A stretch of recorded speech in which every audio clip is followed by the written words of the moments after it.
Okay, guys, we are live. So for those listening at home, welcome to the Dungeon Musings YouTube channel. My name is Kevin Madison, and I will be your friendly Dungeon Master today. Today, we are going to be trying something a little new. As part of my plan to get a couple of games that I've purchased and that I have found really interesting to the table, our usual Star Trek group has very kindly agreed to take Modiphius Entertainment's Corvus Belli Infinity RPG out for a spin today. This is a game that is based on it's driven by the same 2D20 core mechanic that Star Trek Adventures is, and Conan Adventures in an Age Undreamed Of, Mutant Chronicles 3rd Edition, the John Carter game. But with this one, and the upcoming Acton Cthulhu game as well too. But as with all of those games, there's been some interesting tweaks that have been made to each of the different mechanics to suit the particular setting. And for Corvus Belli Infinity, that means a space opera, transhumanist, high action kind of, setting. It's not the setting itself is, or the game itself is based on a miniature game that is, from what I understand, quite popular. That's not really my scene, so I can't speak to that. But it's a very, I don't know, it's a really cool. There's a lot of cool ideas in it, but because I'm not familiar with the miniature game, I really don't know a lot about this very, very complicated setting. So what we're doing today is we're going to be using the pre-gen or the quick start scenario called Circular File it's available from Modiphius, and I think it's on Drive-Thru RPG as well too. So if you do intend to play Circular File at some point, this session may contain spoilers. It depends how far we get in it. But yeah, I mean, if we and by we I mean me, if I fuck up any of the lore or the canon stuff for Corvus Belli Infinity, understand that I'm coming from this from a very, very limited understanding of the setting, and I'm going to make changes that I think will just make for good stuff at the table for now. So with that said, let's talk about who's going to be joining us today. Today will be the stars of this one-shot session are a bunch of familiar faces.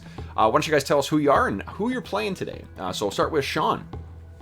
Hi, name is Sean Phelan. I am running the Reverend Mora. I am your hacker. Glad to be here. Yeah, and she is from the Nomads faction.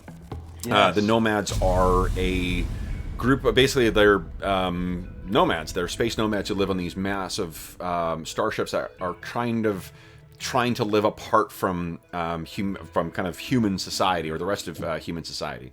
Next up is Arlen. Hi, I'm Arlen. I am playing Father Knight, and he is our sort of tank DPS warrior character. He's got a big sword and a big gun, and he shoots people and hits people. Nice. And he's from Pan-Oceania, I think. Yeah, Pan-Oceania is the setting, and Pan-Oceania is effectively like kind of the Western civilization, most advanced civilized, kind of interstellar organization. There's Reverend Moira there, and there's Father Knight there. Now, for those who are familiar with the canon, we'll point out that the illustration I used for Father Knight is actually a Black Templar, and which I understand is something in the setting. I just thought it was a really badass looking picture. Arlen's character from Pan-Oceania. Pan-Oceania also has control over one of the worlds where the Catholic Church relocated at some point after a massive terrorist attack on Earth. And he's part of one of the reforged knightly kind of like Templar orders or holy orders. And he uses lots of cool advanced power armor and guns and swords. Last but not least is James. And I'm playing Rufus, an Ariadne dog warrior, Scottish Russian dropship pilot with a chip on his shoulder and claws on his paws. Nice. So the Ariadne faction is interesting too, because when in the setting there is a type basically it was the discovery of wormholes that allowed human civilization to kind of spread out to different different systems and have different colonies. one of the earliest, or if I think it is actually the first kind of big effort to try and colonize, was this effort to colonize what would be later known as Ariadne. And that ship disappeared. What stability there was in the wormhole was gone. So Ariadne actually kind of evolved on its own for a couple hundred years, and then had contact with the rest of the world. And they've got kind of a scrappy, you know, like the setting, the default setting for Infinity is, I mentioned, as a transhumanist future. And one of the ways that that manifests is that basically every well, not every, but most members of any of the civilizations, they'll have had something called a cube implanted into them. It uses this exotic material that was found on, I believe it was a planet called Bakuna. And it basically is like, if you can think of like the cortical stack from, what do you call it, Altered Carbon, that's basically what it is. It stores all your, you know, personality information and whatnot. So if you die, you can recover the cube, and then you can be resurrected. The resurrection in this, and the sort of like hopping between bodies, is not nearly as prevalent in Infinity as it is in other like transhuman settings, like transhuman space for GURPS, or like Altered Carbon, or like Eclipse Phase, say. In this one, it's the kind of like licensing for resurrection is controlled by licenses, like it's controlled by certain organizations, and unsurprisingly, it's often the church that has, at least in Pan-Oceania. So one of the things that you can kind of grapple with too is, Arlen, as you're kind of conceiving your character, is that it's actually the Catholic Church that largely controls that stuff, and they tend to dole it out to those who are favored by the church in a kind of like modern day high-tech indulgence. And I think that's kind of interesting. Yeah. Like it's a neat idea that, you know, but I mean, I and this isn't in the fiction, but what I think is interesting about that in particular for a character thing is that if you're really a true believer in that too, would you not want to go on to the next world? Like, I would think that you would want to pass on through the pearly gates, not to be, continue living in the now, right? But I mean, clearly you're just not. Go ahead. In Altered Carbon, that was one of the lines, wasn't it? Yeah. So I think that's interesting. But Ariadne, because it was left behind for so long, most of the adults who are in Ariadne, they don't actually have that. What is different about Ariadne is there was a hostile species on the planet that they weren't aware of, that I think are sentient as well, that are effectively kind of like, they're kind of like werewolves, to be honest, because they can infect fetuses. If you get bit by them, it can infect fetuses, and fetuses get born as hybrids. So there's all these kind of hybrid creatures. It's one of the ways that these things kind of developed. So the dogmen, they call them dog faces. The dog faces are humans who were infected by this alien virus. And they're very much like werewolves, like where if they suffer a wound, then they go into what's called a dog warrior, kind of mode. The illustration you see in yours there, James, that's, I think, you in dog warrior mode rather than in the dog face mode. Because when you go into dog warrior mode, you become this, like, you gain size and mass and muscle and shit like that. So, but you always look like, kind of like, the way the illustrations seem to suggest it is like, it's the difference between like the Lon Chaney werewolf and like, 80s werewolves where they look more like an actual wolf. What else do we need to know for now? I think that's enough for the backgrounds. So let's talk about your characters in general. The setting for this adventure is, and the default kind of setup for the campaign is, as you guys working for an agency called Bureau Noir. And Bureau Noir is kind of like the troubleshooting branch of O12. And O12 is kind of like the space UN. Our session is going to take place on something called a circular. And I'll show you what a circular looks like. So this here, guys, this is a circular. There are a number of routes that travel through the different wormholes, and there are kind of like passages, you know, that are followed through from one system to another and then lead through to, you know, other systems. So there are a number of different kind of like regular routes that are set up, and rather than having individual ships go through them, there are these enormous, like city-sized spaceships called circulars that people will, you'll, you know, either book passage onto the circular directly, or you will dock your ship with it and then it'll take you along. The circulars are operated by O12 with assistance from the Knights Templar. Actually provide, I think, some of the security on here.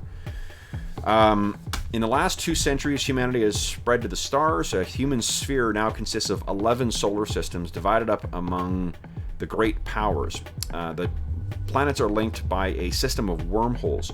Trade and transport through them is facilitated by the circulars, vast starships looping endlessly along fixed routes from one system to the next. Each circular is a massive vessel carrying freight, passengers, and a small city's worth of circular locals to support them. Smaller starships, from private yachts all the way up to huge motherships of the Nomad Nation, dock with the circulars and then ride them through the wormholes that connect star systems. Bureau Hermes, a branch of the pan-planetary O12 organization, is responsible for operating the circulars. They remain independent of national squabbles, keeping goods, people, and information flowing even during times of conflict. Part city, part cruise liner, part freighter. If you are almost certainly traveling between systems in the human sphere, you are traveling aboard one of the circulars. And that's where you guys will be finding yourselves, is on one of these circulars. And the way that Bureau Noir functions is more like a... it's more like a loose kind of like you throw together a team when needed, you know, at times. There are devoted teams that will work towards specific goals, but or specific missions over and over again, working together each time. But there's also, you know, times where you just, like, necessity it demands that you have, you know, throw together a team. And that's what this particular session is going to be about, is you guys who have not worked together before being thrown together. Now, you may notice that you guys are each from a different faction, and we've talked about this before as well, but the one of the interesting things about the setting as well is this idea called the Wilderness of Mirrors. And what that is, I don't know if that's a reference to some literary reference, but the idea behind it is that there are, even though you're part of Bureau Noir, you also have other interests. And I think what I'll do is, for the purpose of this adventure, normally what I would do if we were playing an ongoing campaign is I would whisper the shit to you guys, and then you guys would, you know, you guys would play that out, your character's interests out, or rather your faction's interests out, and try and not get caught by the other players. But for today, I think it'll be fun to know what the other players are trying to achieve, and then seeing the players trying to do their things. And also, I trust you guys, so you guys are all good enough role players to not try and step on other people's, you know, moments. What else do we need to know here? Names. So let's talk about one of my favorite things about this setting as well, something that I also was in Eclipse Phase, and that's something called the Geist. So every single one of you guys, the Ariadne, maybe not, you would not have grown up with this, but Father Knight and oh, we got a name now too. Cool. So Reverend Moira, you've named her Crix Black. Sean, I see that. Sean, did you give a name to your character? Oh, did we lose Sean? Let's see. Sorry, I'm a jackass. I was having a whole conversation with myself again. Crix Black, yeah. Nice. Did you have anything else in mind? No, it's your character. You guys go ahead, and that's the first thing I wanted is your character's names. So what about Arlen? Do you have a name for your Father Knight character? Well, I mean, obviously one of the most famous, not obviously father in this case is not literal, but one of the most famous fathers in knightly literature is Pellinor, father of Lamorak de Gallus and Percival de Gallus and Aglavale de Gallus. So it seems like Pellinor would be a good name. Excellent. Okay. Father Knight. And I see you've got a name for your character as well there, James. He's changed a bit, but he's Ivan McGregor. Nice. Excellent. Okay. Then that is literally like stereotype, mixed stereotype. Then that's great. So what I was saying is the Geist is basically like a semi. Well, so computers are advanced enough in this where there is a regular kind of like interweb. It's called the Maya in this setting, and it is managed by the only sentient AI that has been developed by mankind. There's an artificial intelligence called Aleph that was developed, and Aleph is the only AI that humanity has developed. This one turned out to be benevolent, but they've set rules to prevent any other AIs from being created. That doesn't stop certain groups from trying to develop that illegally, but you know, that's just part of the fun and intrigue of the setting. And Aleph, not surprisingly, works with the O12 organization. Aleph is basically the agent or the being that that runs Bureau Noir. However, yes, Nomad Nation does have. It's not a rival AI, but they have a separate like web. One of the Nomads did not see this AI, turning over control over vast sums of information and communication and control over things to a artificial intelligence. They didn't see that as being necessarily a good thing, so they have developed basically like a shadow net that is a dark equivalent or alternative to Maya. It's not the dark equivalent; it's the light equivalent. Yeah. By dark, I mean concealed, shadow. Thank you for the correction. Yeah. So let's see here. One of the things that you guys would have grown up with is fairly advanced computer programs that feel like artificial intelligence, and they are called Geists. And Sir Pellinor and Crix Black, you both would have been old enough to come up with your own personal Geist. And these things normally, the idea of like. Enhanced reality or augmented reality, that's a thing where you're displaying information, think of like a very, very advanced form of Google Glass, right? That's what most characters, certainly anyone who's got a cube, will have access to. Ivan, you may have a Geist as well, just because you've, Ariadna has joined the rest of civilization, but it's not something you would have grown up with.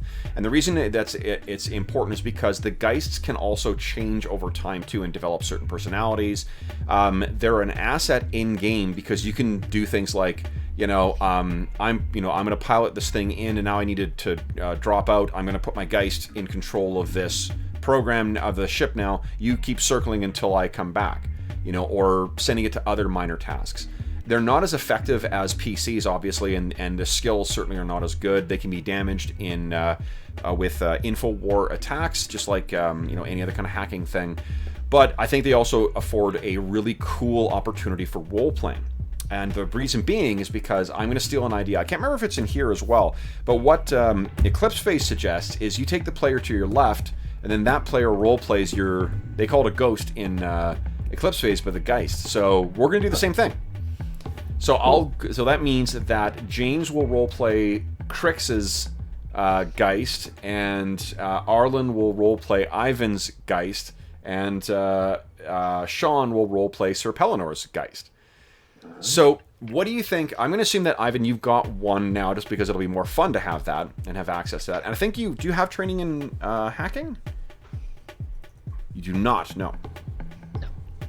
That's okay. You're just not, that's not your strongest asset. I'll still have so your Geist is probably a little less developed than the others, but because it's an augmented reality thing and it'll only really appear in your vision, you guys can make it look however the fuck you want. It can be like, the companion thing from the new Blade Runner film. It can be a weird cartoon sprite. It can be whatever the fuck you want.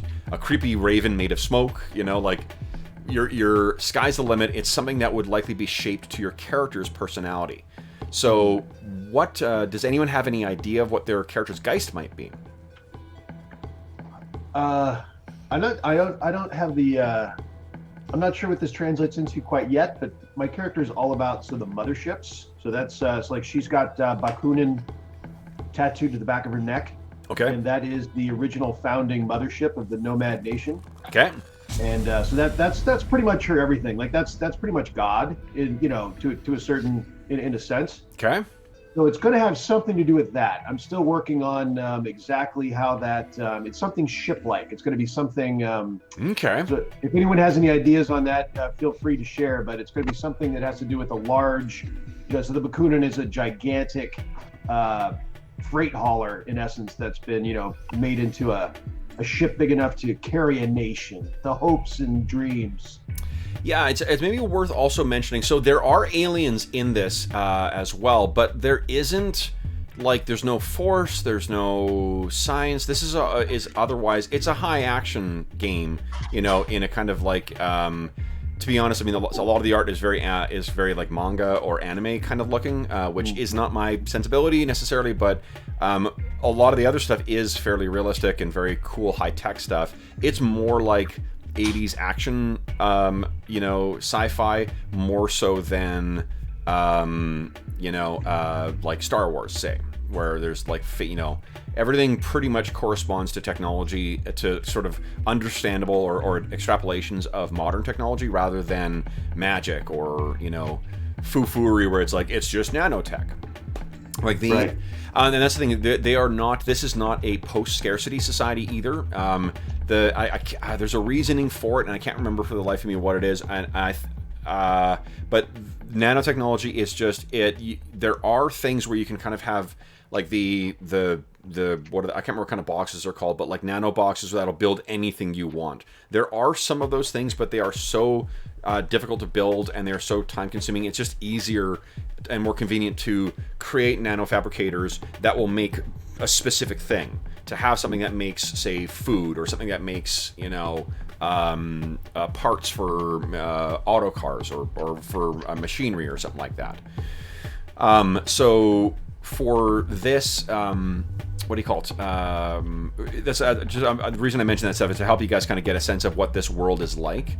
There's not supernatural things. I mean, faith and belief is definitely a big thing. Obviously your character has pretty strong Christian beliefs, Sir Pellinor. But there's also Islam is a significant presence in the game as well. Hakislam, right? Yeah. The modern or extrapolated Islam as well. Yeah. So, let's see here. So what? And I think the Orthodox Church might play a role on Ariadne as well too, because of the strange, actually, and Catholic as well too. If it's a Scottish and Russian. I actually don't know enough about the setting to know whether that might play into Ivan's background as well. But anyway, I'm talking an awful lot here. So. Arlen or James, do you guys have any thoughts on your Geist?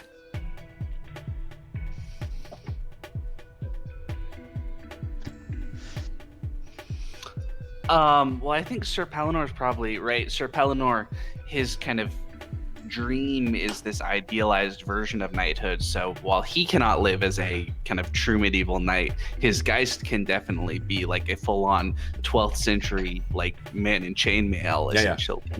Okay. And he calls him Squire because, he's Squire. Love it. Okay. So, Sean, you will be playing Squire. Arlen, why don't you tell Sean a little bit about, just a kind of some nutshell notes on how to roleplay Squire? He's a sort of, an idealized version of knighthood, very much a kind of, valorous and honorable figure, but also he kind of, one of Pellinor's kind of idealizations of knighthood is this sort of idea that every kind of person, every figure has their own kind of valuable self, right? And that's part of tying into his kind of Christian theology elements too. And so Sir Pellinor's okay with Squire talking back when Squire's like, hey, no, this is the wrong thing. We need to do something else. So somewhat of a conscience? Yeah, something of a conscience for him too. Okay. Interesting. I wonder, should we I'm also trying to think of, since we're playing two characters in a sense in that way. I wonder if there's something, just as a thought, throwing out there, whether there's something we should do to trigger that's what we're suddenly doing. And I'm not sure if there's any value to this, but I'm just throwing it out there because the thought hit me. So because a lot of you're playing, obviously I'm either speaking as Sean or I'm speaking as Crix. But since now I could be speaking as Squire, that could get pretty complicated. So I'm just thinking if there is something that we can quickly trigger that I'm going into Squire mode, or I guess I could just say as Squire. I'm not sure. Yeah, I mean, like the my job is definitely jumping back and forth between lots of characters. True. And the way I do it is just when I think of like Squire says or that's true. Whatever. Keep it simple, Sean. That's a good call. I was suddenly thinking, what new system can I? Yeah. Good call. Okay. So you're playing Squire. Okay, that sounds really cool. What about Crix or Ivan? Do you guys have any ideas for what their Geists might be like? So the things you would use the Geist for, like in an everyday, to help you picture what your day-to-day life would be like, is all the things you'd use Alexa for, right? Like anything. Imagine like a much more advanced and useful Alexa, where you can any searches you're going to do throughout the day, like access my bank account, order my breakfast, get my things ready. That's the stuff you would be doing, because everything is linked and whatever in here. So Squire put on Led Zeppelin. Oh. I think probably that let's see, gosh, what could I call it? Oh, I know what I'd call it. Hang on a second. The name of it is going to be the first name of the founder of the Bacanur. So Bacanur is Bakanoon. Sorry, Bakanoon is the last name of the founder of Nomad Nations. Okay. So I call my Geist that guy's first name, and I'm gonna have to find it, but his first name will be the name of the Geist, which I will come up with in a second. Okay. And I think it's going to be probably the insignia of the Nomad Nations. Okay. And I can't say I came across an insignia in the rules yet at this point. There might be already an existing one, but I'll just make it up. Mikhail Bakunin is the the name of the anarchist. Mikhail. And Mikhail looks like the Nomad Nation's insignia, which is going to be two ends with the ship across it, with the Bakanoon ship across it. Okay. And let's see here. So the Nomads. Let's see, what would he? I think it would, and he would be steeped, I guess, a little bit like Sir Pelinor's Squire as far as conscience. There's an aspect to that, and its true north is like the these what is it? The radical. Took a few notes, but I can't find it. The fourth radical Bakanoon manifesto. So in essence, it's so it's going to be the creed and the anti-Aleph, Aleph, Yep. the kind of anti-Aleph, independence, this kind of thing. Okay, cool. All right, so that is your notes for, and Mikhail is yours. And I should ask as well too, Sean, do you have any questions or any further questions of Arlen about how to play Squire, or how to role play him at least? How often do you think he pipes in, Arlen? I think he kind of basically as a sort of like predictable kind of sidekick character, right? That he's sort of talkative in the downtime, and when there's action on, he doesn't bother him very much unless he's specifically, asked to do something. Okay. Very good. Cool. And James, do you have any questions for? Hold on. You're not. Who's playing? Crix. You are. Yeah. Do you have any questions for Sean about role-playing Mikhail? Yeah, tell me on Mikhail, how does he behave with people? On occasion, he gets a little preachy. So, you know, the Nomad Nation creed, he can get triggered.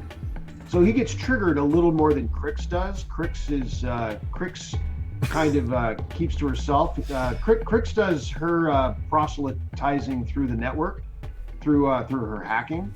Whereas, so it turns out that Mikhail is kind of her voice in a sense, but it annoys her.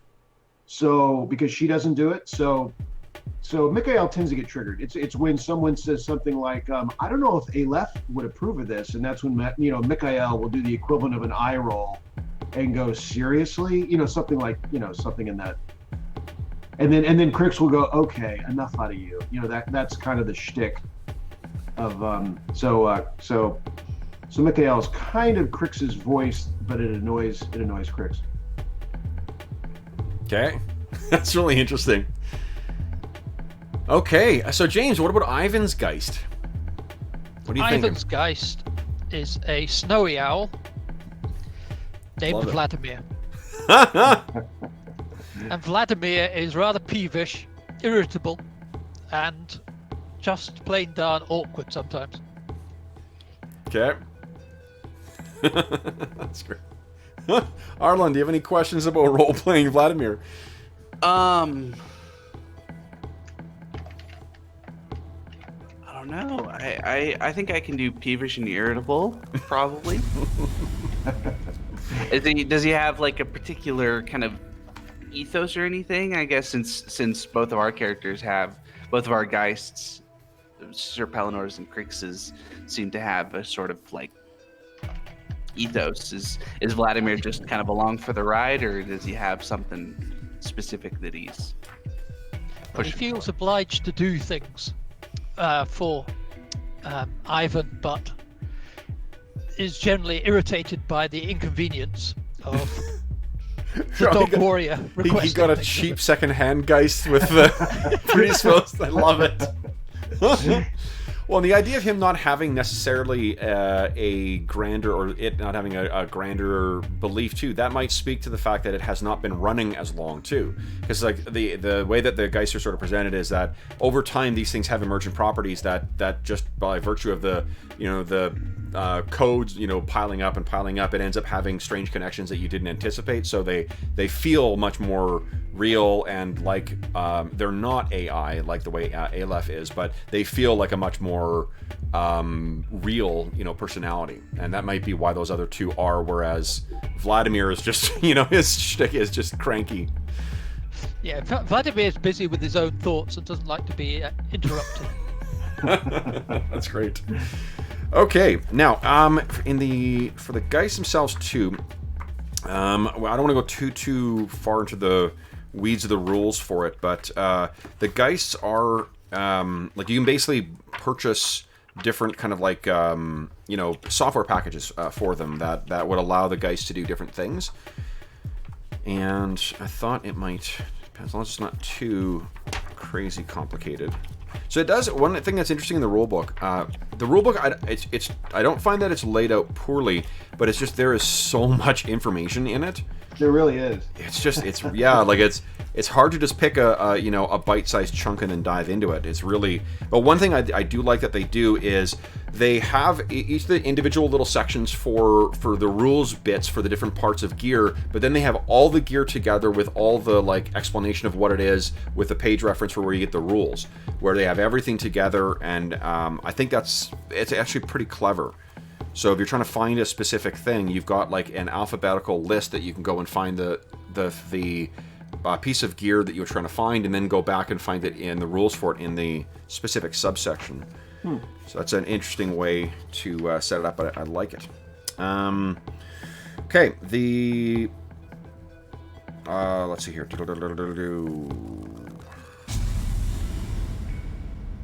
So why don't we do this? I think that...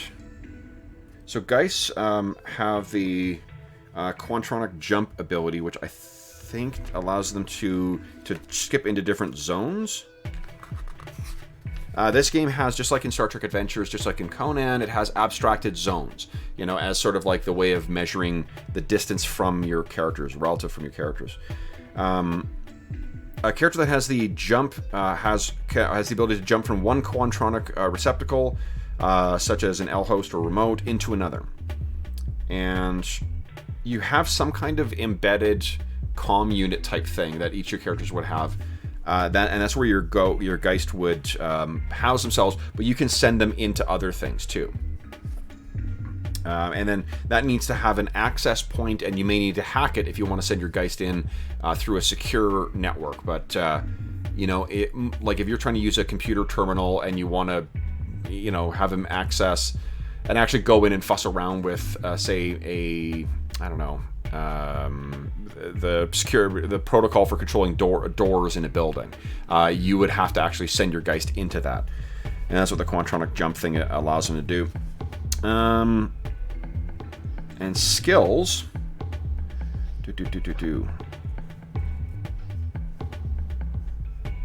Basic Geist. Oh, cool.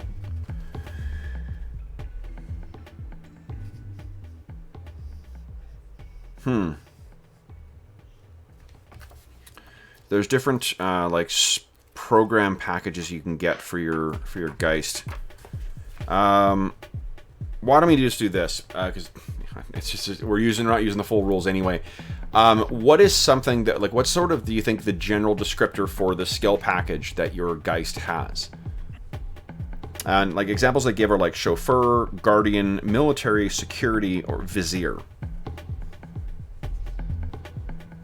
You don't need to use those descriptors. If you guys want to throw a trait in, what do you think? What is the upgraded skill package? Do you have them so they can drive vehicles, so they can, you know, like you're starting the adventure on a circular, but your characters presumably came from elsewhere, right?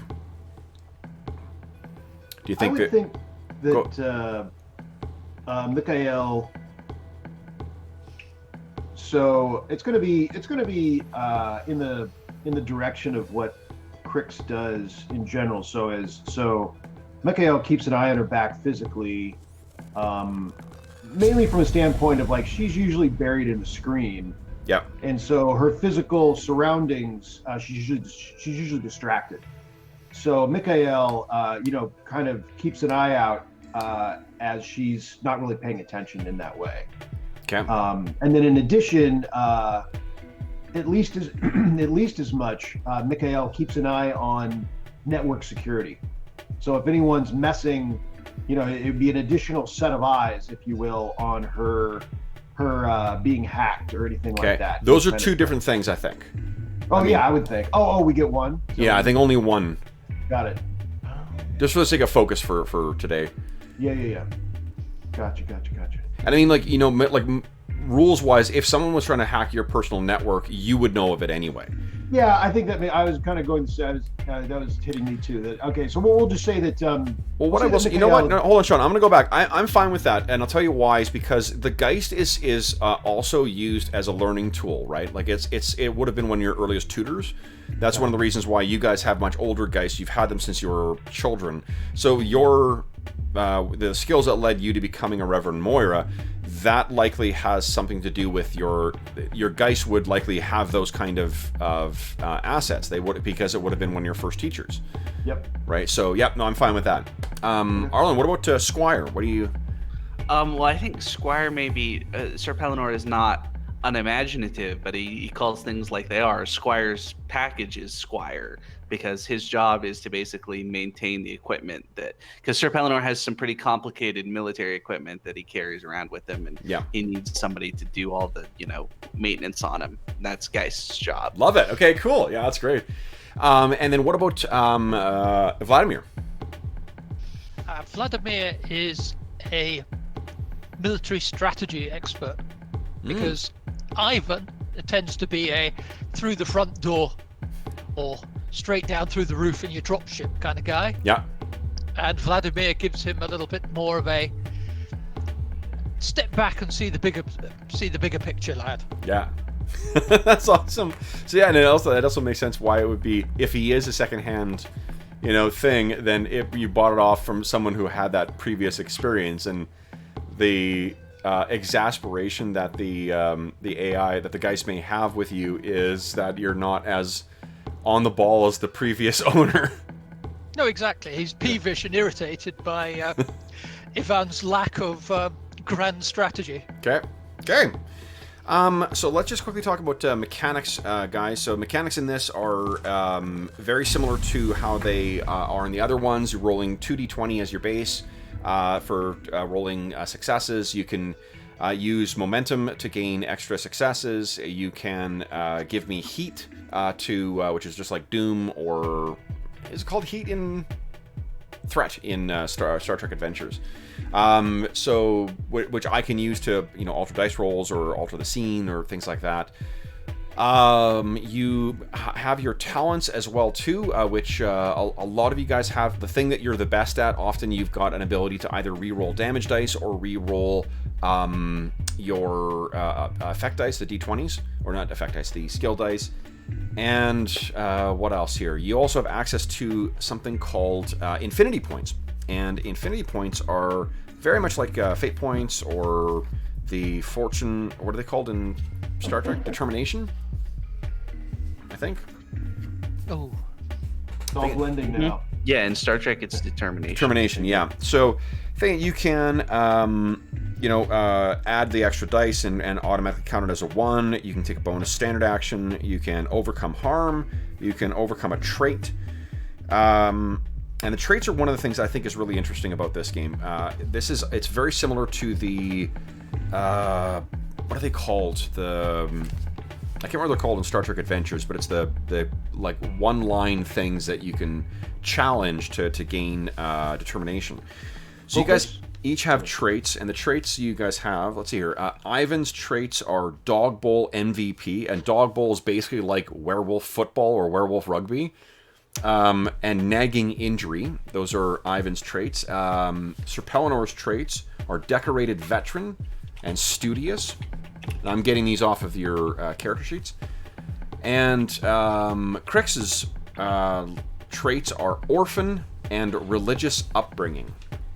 Now, the way that these come in is you can, I can spend heat and then choose to invoke a trait, which brings a dormant issue to the forefront. In other words, I create a complication that is specifically related to that. So, like, I could say, if, say, Ivan was gonna, I'm gonna leap up a building, or I'm gonna jump from one thing to another thing, I could say, you know what, I'm gonna spend a heat, and that nagging, that knee of yours, the knee is acting up. So it'll get a little more difficult. And what else here? Also, you can trigger your trait. You pay 1 momentum or heat to me, and then you get and this is once per scene, you get a infinity point that is related to that specific trait. So, and it's worth noting, this is not once per session, it's once per scene you can do that. So that seems a lot more generous than what it is in Star Trek. And you, if you choose to take advantage of that, that's a pretty good asset and a good way of kind of playing up the bigger-than-life pulp kind of feeling of this game. You can also voluntarily fail significant skill tests, and those are... Where is it here? Oh yeah, it's got to be significant. So basically it's like, trying something that doesn't have any real consequence on the game, that's not it, but like failing your shot to get the bad guy as they're trying to get away, that's a way of getting infinity points as well too. I'm not sure about maximum. Let's see here. You can have no more than 5 infinity points at any given time. So just because you're starting with a different, I think Ivan's got 2 and the other guys have 3, I think. No, Reverend Moyer's got 4. Pretty good. And the reason that is because there are certain, in the course of when these characters were created, presumably you had to spend certain infinity points to get access to certain life path things, like being a dog warrior. Okay. that is, I think, enough we need, as much as we need to know to get this adventure going. Do you guys have any questions about your abilities, your talents, anything like that before we dive in, or the background?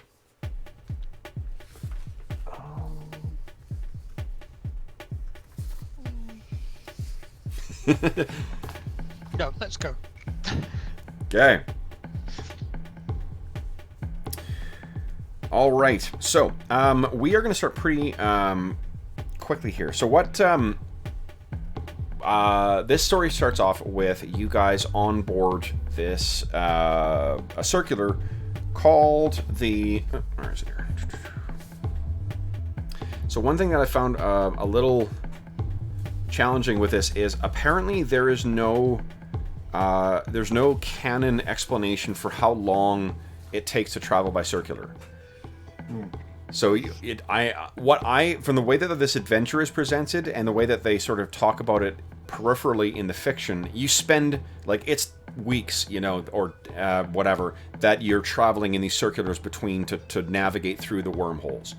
So that you can picture that this is sort of like the space equivalent of like ocean liner travel. You're going to be on there for quite a while. Only on here, there is there are people who live in the circular who never leave. And we'll call this what are we going to call this? I think it's just going to have a number designation. So this will be C1D is the circular that you guys are on. And each of you have been on board here. I'm not sure where any of you guys are going. You guys can let me know what that is when you introduce where you are. But where do you think that this urgent message that's going to come in, where does it find you guys? Are you staying in one of your quarters? Are you enjoying one of the amenities? This place is big enough so there are parks and things like that. But as on cruise ships, it's sort of like your access to the facilities is directly correlated with how much money you happen to have. So we are regular members of Bureau Noir of the O12, but we've never worked together before. You've never worked together before, so you happen to be on this circular traveling from one place to another. And I don't think it matters for the purpose of the adventure where you're going. And is the institution of Bureau Noir is it secretive? Is it more FBI or CIA? No, it's more FBI. FBI. Well, to be honest, it's a little bit of both, depending on what mission you're doing. It can be investigated. It is a recognized part of O12, and there are, you guys can assume that each of your factions has seconded you to Bureau Noir. Like you're working there because your faction believed it was important. And I think that you're supposed to set up your faction contact as well too, back from Bureau Noir. And we don't need to know that for the purpose of this adventure, but it's another fun way that you guys get to do some world building, in the game, or players get to do some world building. So does anyone have any idea where their characters would be? Where would we find you in this opening scene? And I think one of the ways to think about it is think about screenwriting kind of rules of introducing characters, where what they're doing, how they're doing it, where they are, that will tell us something about this particular character as well. Is there a possibility that that Bureau Noir, I'm picturing perhaps a contact that is maybe it's not the same one for all agents, but we've all encountered it before. No, sorry. So the contact with Bureau Noir will come. It will change day to day. The contact that I was talking about is the contact with your faction. So with Nomads, with Panosiana, with Ariadna. So we get a message from our own faction. No. Hold on. Let's just clarify what we're doing. What I want to know about is where do we find? I want you to help set the scene here. Where do we find your character? Yep. So just think of where would your character be? Arlen, where do you think your character would be? I think in his quarters reading. Okay. Probably something appropriately scholarly and religious, something like Clementine's recognitions, or I don't know. And do we see, so you've got it displayed in front of you in kind of like in an AR kind of way, or hold on, would your guy actually be springing for the luxury of an actual printed book? He has his family copy of the book that is cool. and worn, and it is clearly, very precious, and it's not very big, right? It's a thin little book, but it's in Latin. Are the notes on the margins of the book, or does he take notes himself? He takes notes himself on a. He's got probably a data pad or something. You could dictate to Squire. Oh yeah, dictate to Squire. That's a great use of having a Geist. Yeah. Yeah. So you've got Squire kind of. I'm picturing him sitting on kind of a imaginary chair or non-existent chair, sitting there kind of like in an illuminated script, kind of taking notes as you talk this through with him. What about Ivan or Crix? Do you guys have an idea of where we find them? I'm guessing that this is a pretty advanced universe, so they've got at least what Starfleet has. So Ivan is in the holodeck. They actually don't. No. No, it's not quite like there's no teleporters. There's no. It's much closer to hard sci-fi than it is to that, like nanotechnology and the transhumanist elements. That's about as advanced as you're going to get. It's much closer to altered carbon than it is Star Trek or Star Wars or that kind of stuff. Well, and this thing's the size of a city, so yeah, he's in a dojo. Love it. Okay. Sparring with some hired trainer. Okay. And I think if you want to, there could be other dog faces here too, because you guys are bigger, and you get there's the threat of you, the Fury Curse, I think they call it, of you. If you take a bad hit, you fucking wolf out. And there are a number of new sports that kind of have been discovered or been popularized since the or over the last couple hundred years. One of those is Aristea. Aristea is basically arena fighting. So if you picture, like, honestly, the way it seems to read is like if you had people actually doing what Overwatch is. Where there's gunfights and you're like, there's capture the flag type things, and that it's this insanely popular sport where all sorts of different people can compete in that. But there's also what is it called, Dog Bowl. And if your trait is Dog Bowl MVP, you actually may have, like, people may have heard of you, like, oh shit, you played in the the minor leagues, so you could have found dog faces as well to mess around with or to do dog brawl with because of your popularity. Okay. Yep. Okay, so you're in the dojo, kind of messing around with these younger pups. Yep. And what about Crix? Where do we see Crix when we open this?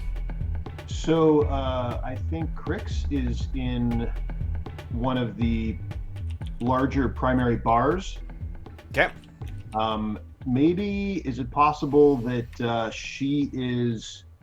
So I saw that Bureau Hermes is in charge of security for circulars. Yep. Is it possible that she's having a drink with an agent of Bureau Hermes? Sure. And the Hermes agent is complaining about the security turf wars aboard the circular, because Hermes is supposed to be in charge, but whatever, Pan Oceana or the all have their own people on here, and it's a complete mess, and blah blah blah, and Crix is politely listening but really ignoring and trying to hack into people in the bar, like checking for Aleph, kind of Aleph stuff around the bar to see what's up. Well, I mean, Aleph controls pretty much everything, so it would not be a very long search to gain to find evidence of that.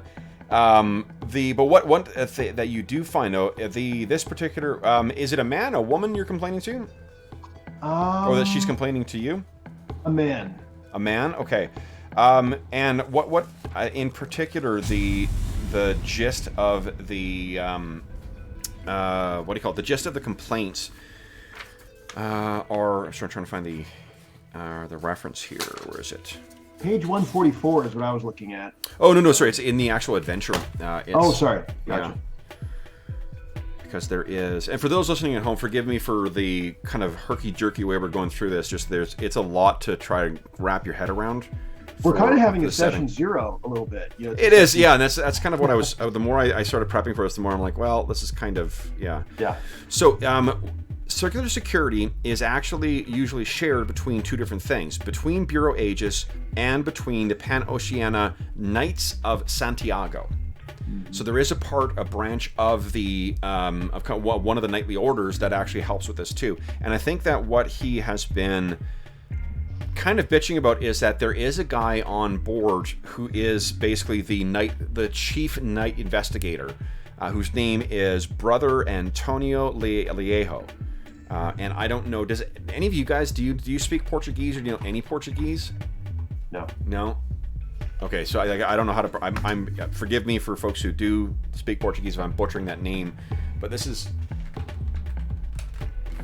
I see it as Liao maybe, or Liejo, but it's a guesstimate. So its brother Antonio Liejo seems pretty keen to be making a name for himself. You know, he seems to be constantly taking credit for, or trying to take credit for, investigative achievements of the of Bureau Aegis and their agents. And I think what I'll do too is let's take this opportunity.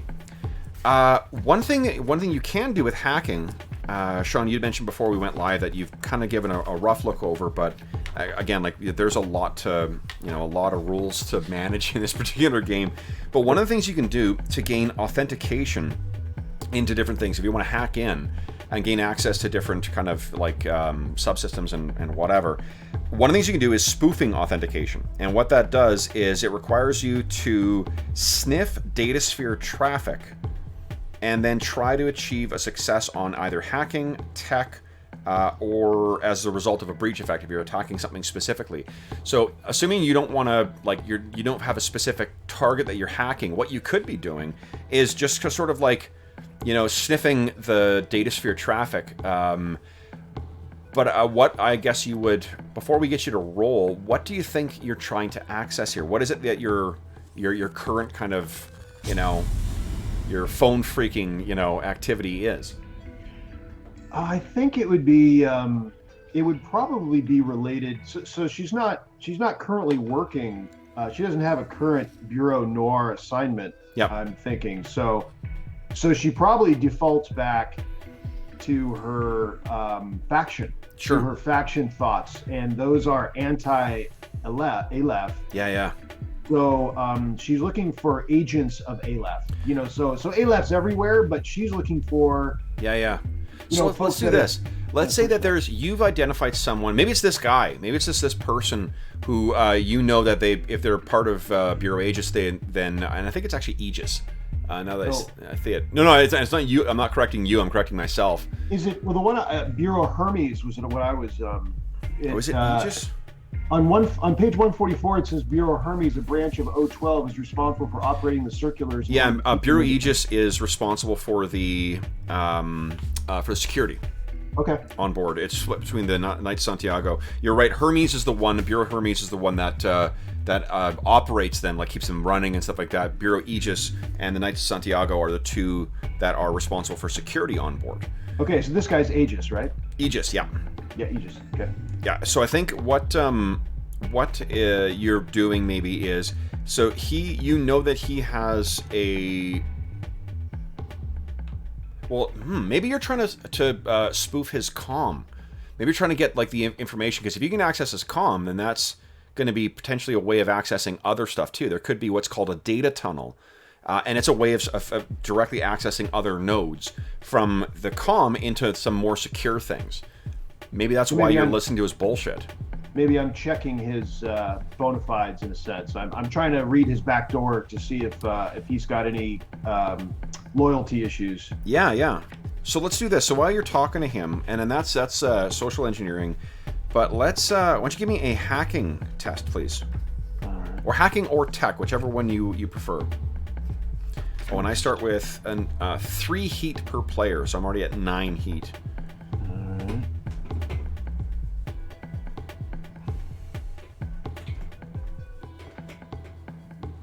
Let's see, and so getting my 2d20 back on. So for this roll, obviously I can spend. I've got what are fortune points called again? Oh, I've got infinity points, and I've got and I got momentum, and we have 0 momentum at this point, right? 0 momentum at this point, yeah. You know, I am going to try to get the party started with the old 2d20 strategy of pump up your dice, because then hopefully you get some momentum rolling to put in the pool. Yep. So I'm going to give you. I'm actually for this, even though this isn't a big task, a big point. I'm going to give you a couple of heat. Sure. What would you like to give me? To roll 4 dice total. So let's talk about spending points. So one of the ways where this slightly differs, it's only 1 heat to gain an extra dice. But if you want to make a complication for me, that's where it goes to the same cost as in Star Trek, where it's 1 for the first complication, 2 for the second, 3 for the third. Does that make sense? I think so. And what about if I buy 2 dice from you, or each 1 point each? Each is 1 point. Yeah, for you buying dice, it only costs 1 each. Yeah. Okay. So more like Conan rather than Star Trek. Exactly. Yeah. Yeah. So I'll buy 2 dice from you for rolling 4 dice total. Okay. Okay. I'm up to 11. Pretty awesome. I like sitting on this big fat pile of heat. Easy, GM. Easy. So go ahead. Now, all you should do is just click on your specialization for your thing, and this has complications just like in Star Trek. Hey, look at that, 2 crits as well too. Holy shit! So it's 1, 2, 3, 4, 5, 6 successes. Yikes! There we go. All right. That was the plan. Yeah. That's why you buy 2 dice. That's why I was hoping for. Okay. No kidding. And this is her thing, so she's in her element. So let's see here. I'm just trying to read what it does. Yeah. Where are you at? What page? I'm on page 117. Okay.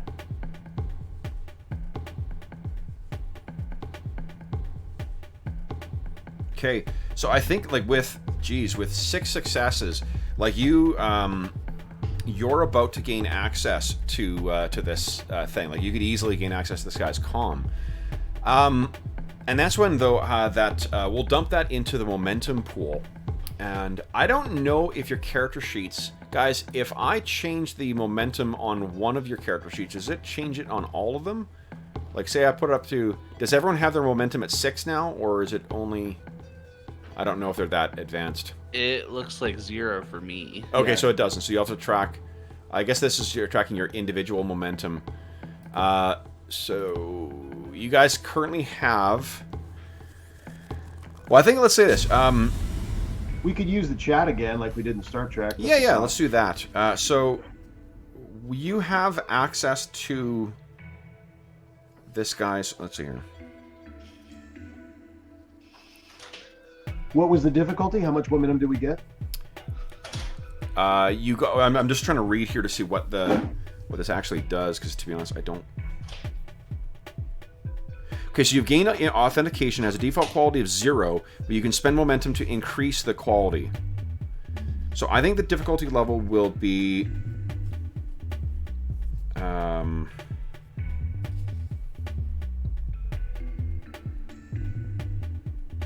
let me take a look at the hacking attack. Where is it here?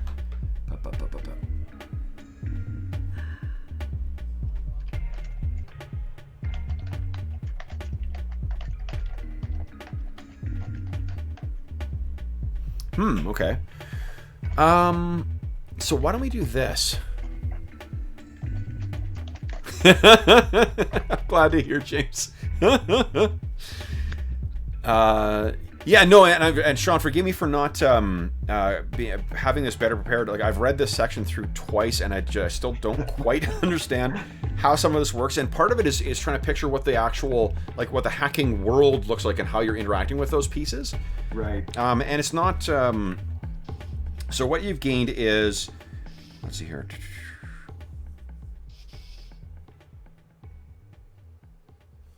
So I think what authentication does is what allows you to gain access to something.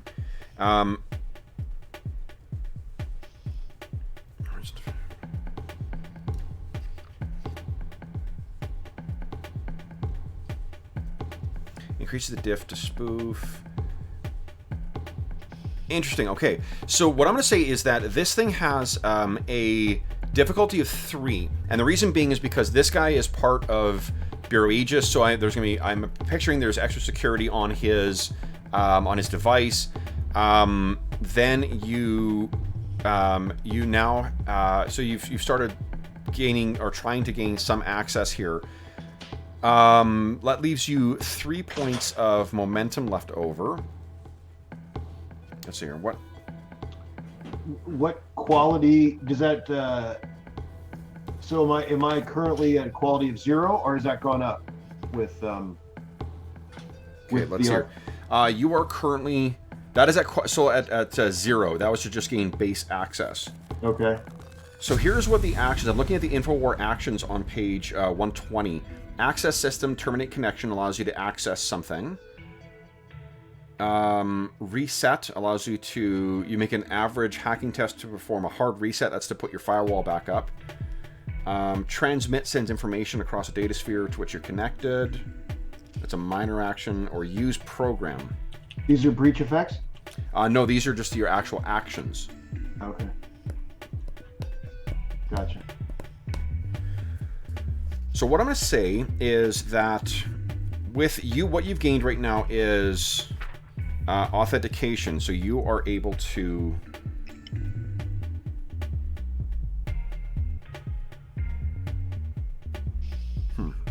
you're able to perform actions in there. And I think what I'll say is that, so things like, you know, sending information, figuring out what this has access to, accessing deeper, you know, nodes as they were. I don't think they're actually called nodes. Zones, quantronic zones. So what I think you've done is you've got enough information, because this is probably not the first time you've been drinking with this guy. What the spoofing is just picking, like, it's little tidbits of information and data that you've been piecing together to figure out what this guy's password is. Effectively, I mean, it's a much more complicated thing for your character, but that's generally what you're doing.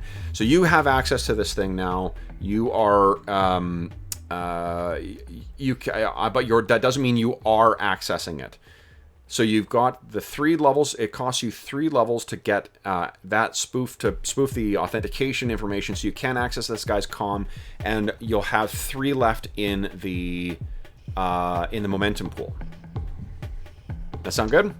It does. I mean, this is kind of guesswork, obviously, not knowing the system, but I'm gonna say that this is I'm gonna guess that this is significant. Like, we can, because this is something I can tap in the future, right? Yes. So what this means is that you now have a way of getting into this guy's comm. Then you're gonna have to go to other things like, okay. So here's what you could do with your momentum. You can get, just like in Star Trek, you could spend momentum to gain information.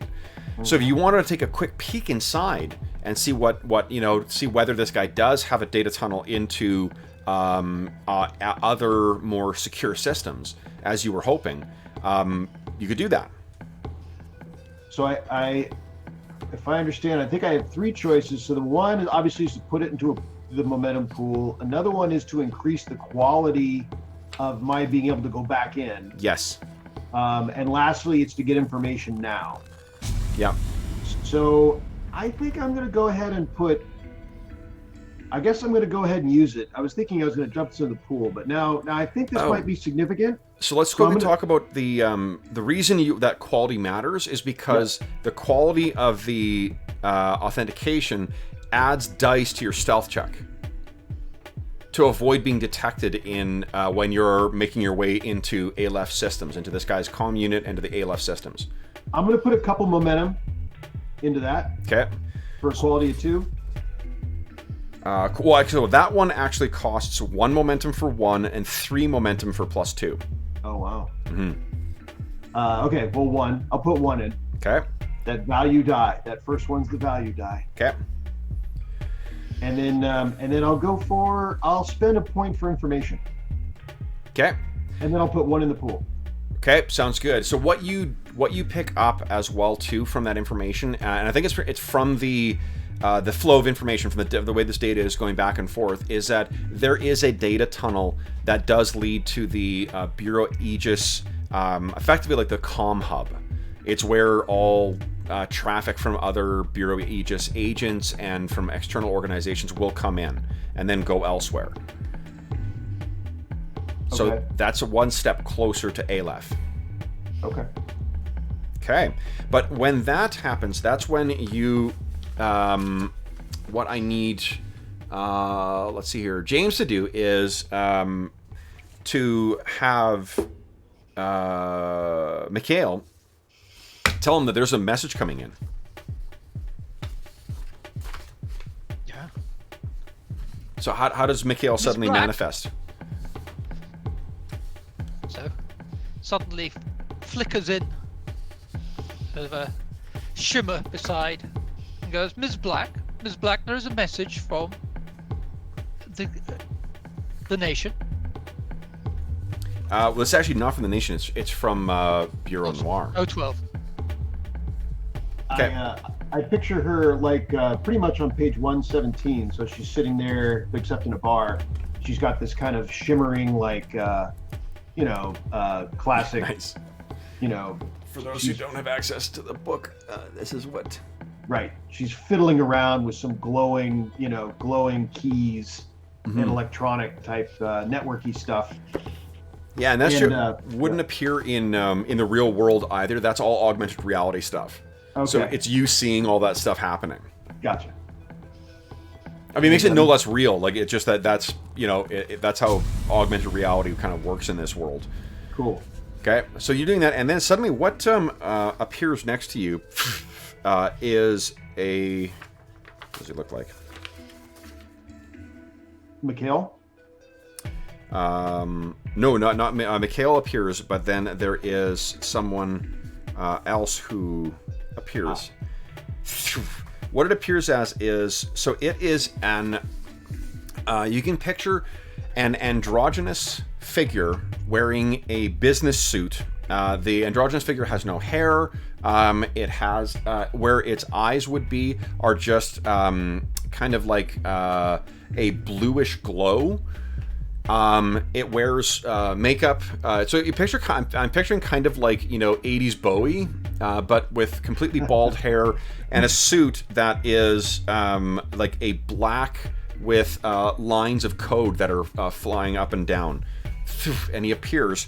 And what this is a I think with the information that you can kind of read around this thing that appears in your AR, this is an aspect of Aleph. And Aleph kind of like hives off parts of itself to manifest kind of like digital avatars that will interface and interact with members of Bureau Noir. That's how Aleph interacts with the people working for it. This thing appears and says, "Good afternoon, Agent Black. My name is Sarama. I need you to walk. There is a task. Come." And he turns and starts walking through the bar.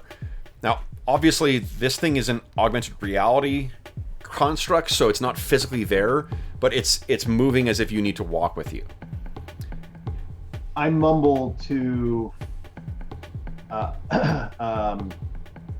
unless you have another name for him, I mumble to Aegis Agent Luhorn Dawes. Okay. I just mumble to him, catch up with you later, and get up and follow. Oh, yeah. We'll see you, Crix. Okay. We'll cut now to Ivan. So as we cut into this scene, we see Ivan, bam, slams this kid down on the floor. We kind of half, like the sound of air coming out and half of a bark. Ugh. And Ivan stands up, and what does he say to this kid? Has he been instructing him? Too slow. And then we see, whether he's appearing or not. What do you think? Has Vladimir been here the whole time, or would he just manifest in your AR? He will manifest. He would be too bored watching all of this thuggishness. So, Sir Arlen, we'll turn to you. There's a message that is coming in for Ivan as well too. So what do we see as Vladimir appears? So Vladimir appears and says, "Ivan, someone wants to talk." And how does Sarama manifest for Ivan? Does he disappear, or does does Ivan fall into digital bits and then reform, or what do you think? For who? For you, yeah. You're controlling. Yeah. So Vladimir sort of pops up and flaps the wings once, and then it's dispersed into another figure, a different figure. Okay. And it's exactly as I described to Crix. It's kind of like, bald Bowie with a suit with things. Ivan, so Agent McGregor, we have a task. Come. He turns and starts walking away from you. I'll see you, boys. I'll catch you and give you another good beating next time I'm in the town. Grab a towel and mop himself off as he follows. And as you start walking along too, you see in AR there is this. Sean, does Crix look like she does in the illustration with the green hair and the kind of jumpsuit?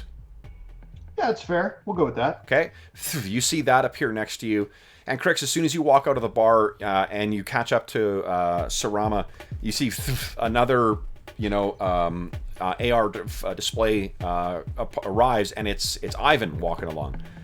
So what does Ivan look like right now?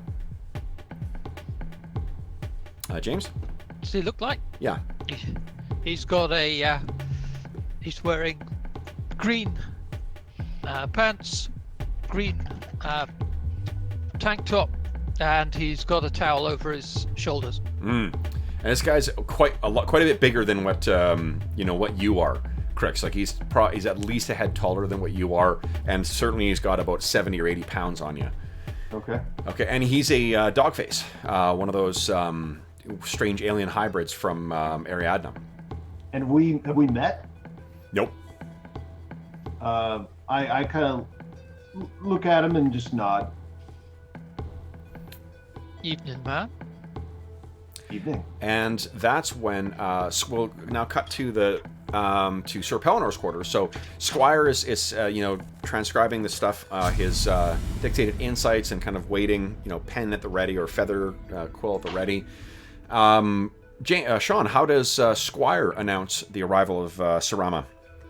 I have pictured that, so Squire is just busy scrawling away. It's just, Sir Pelinor is, perhaps, enwrapped in the reading, and so is, talking away, and Squire is just, you hear that scratch, almost like a quill, even though it's electronic, like a quill on, on parchment.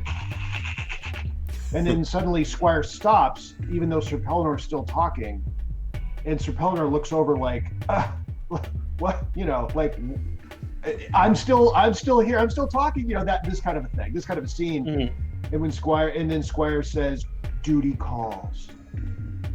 Mm-hmm. Sarama manifests. What's the transition, Sean, from Squire to Sarama?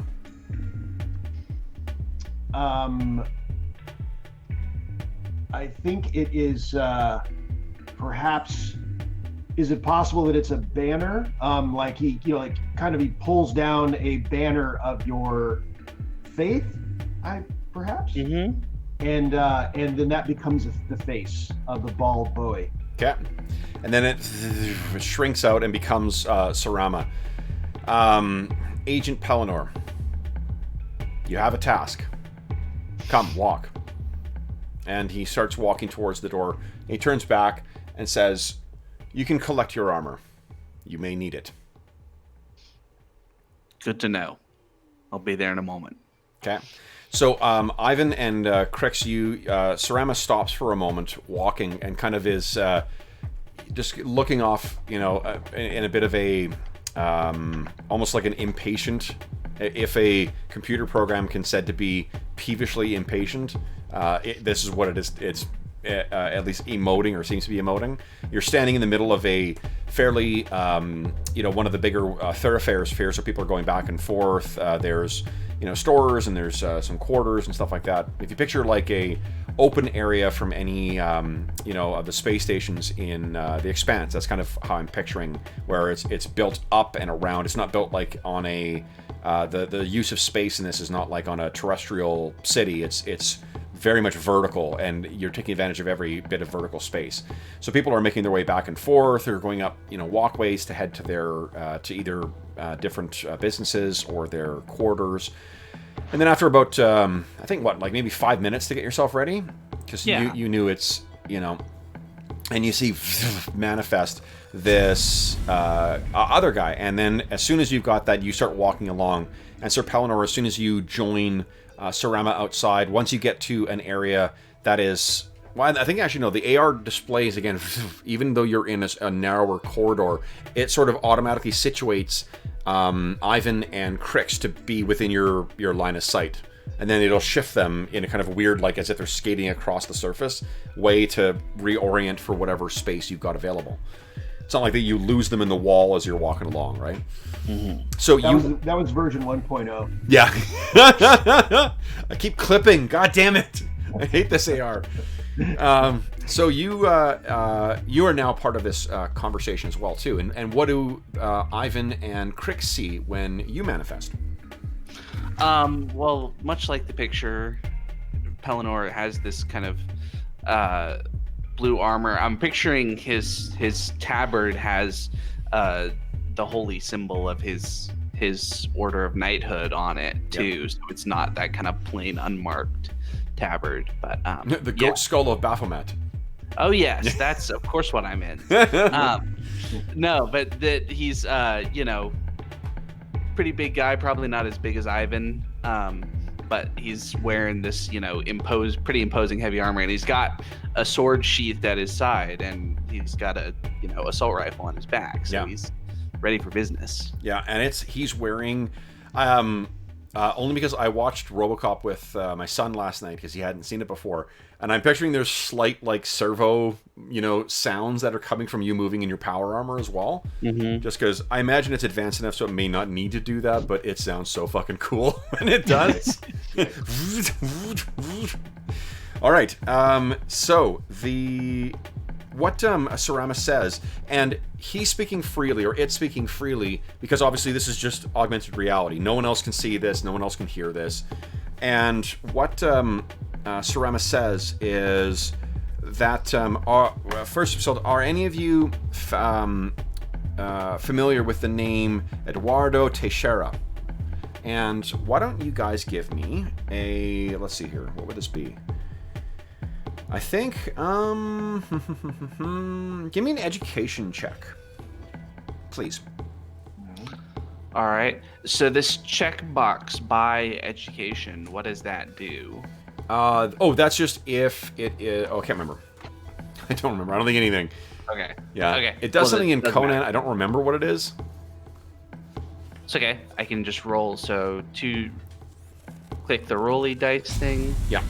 Dice 2. Roll education. No successes for me. And Moira gets 1. Okay.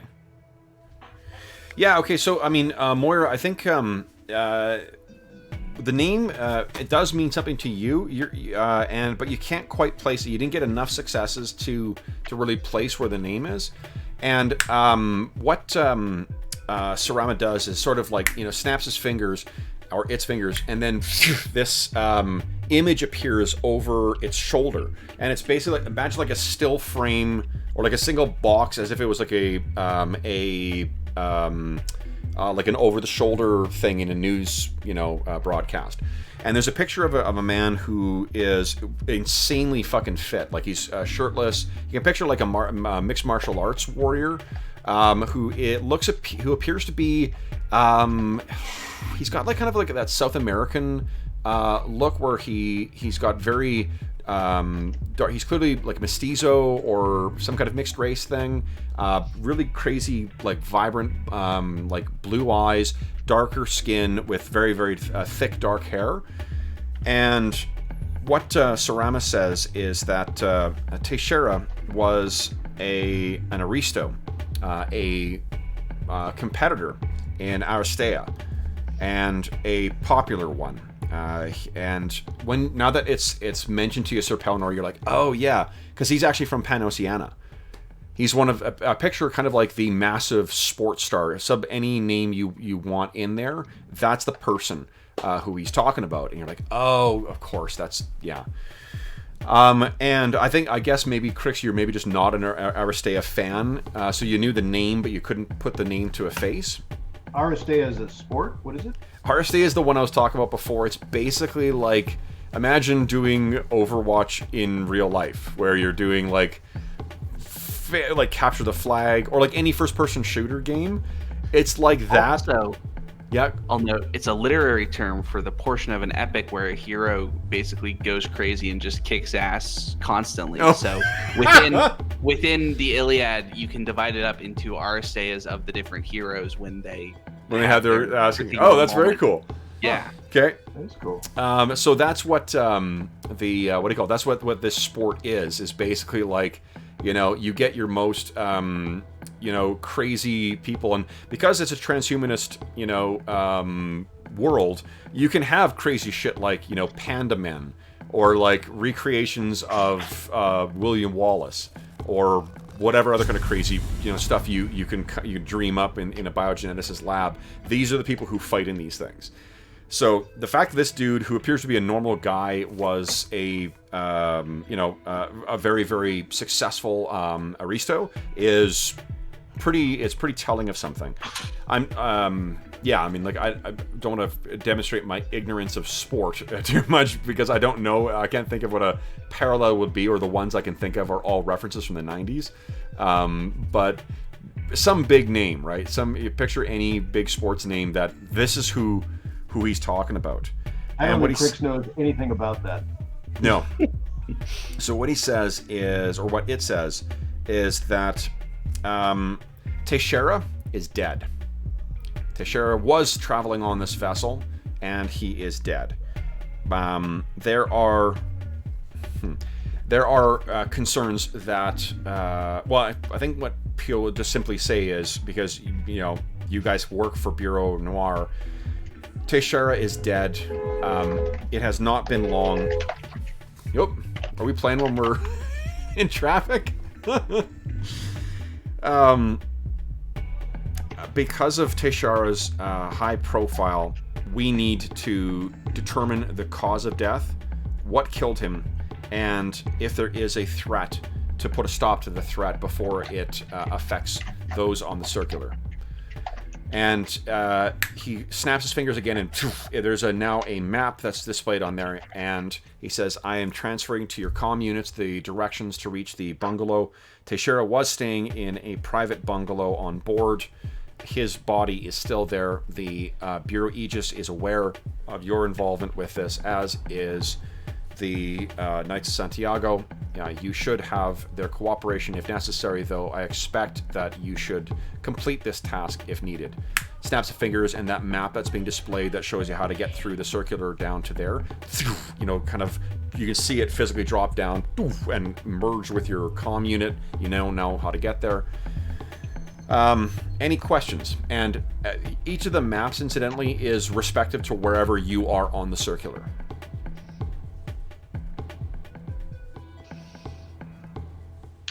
Is Aristo thought to be who he was thought to be, or is he suspected of having connections to factions that could explain this? This is what I trust you will discover. Understood.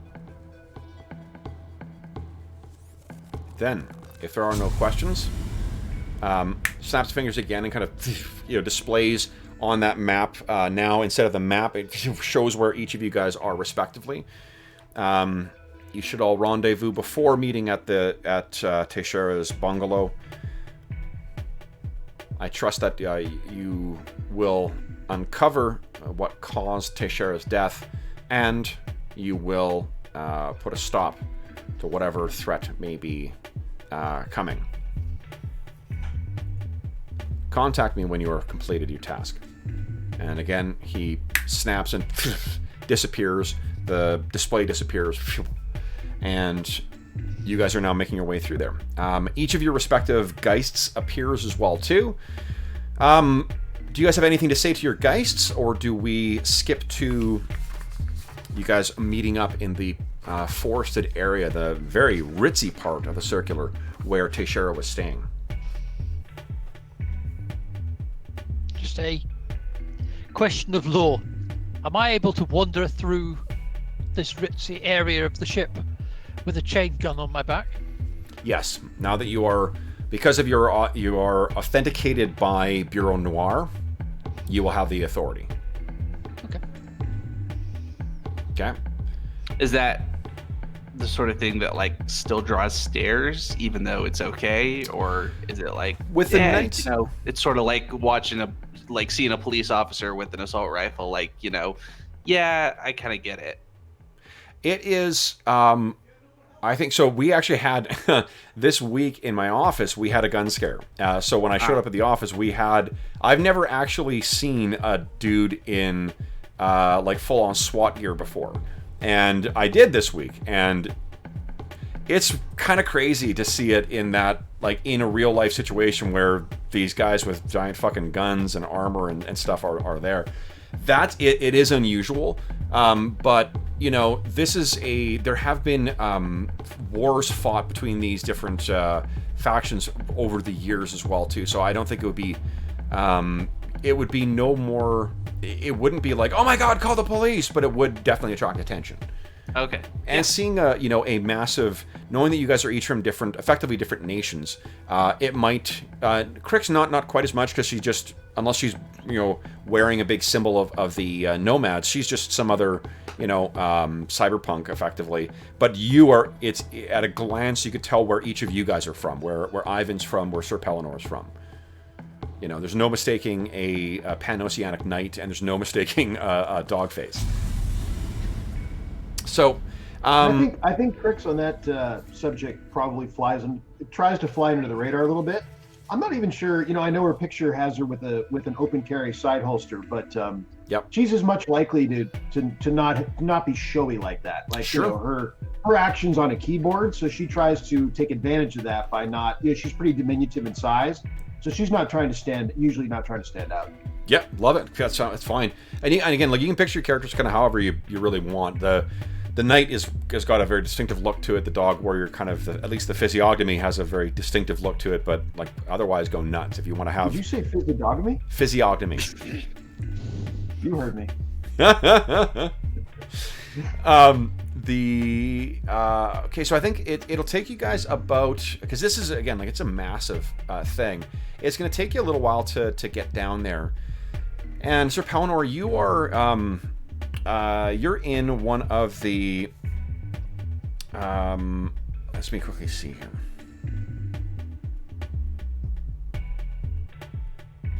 Let me just quickly check, guys. I'm so bad at running pre-gen adventures because there's so many fucking things I need to remember.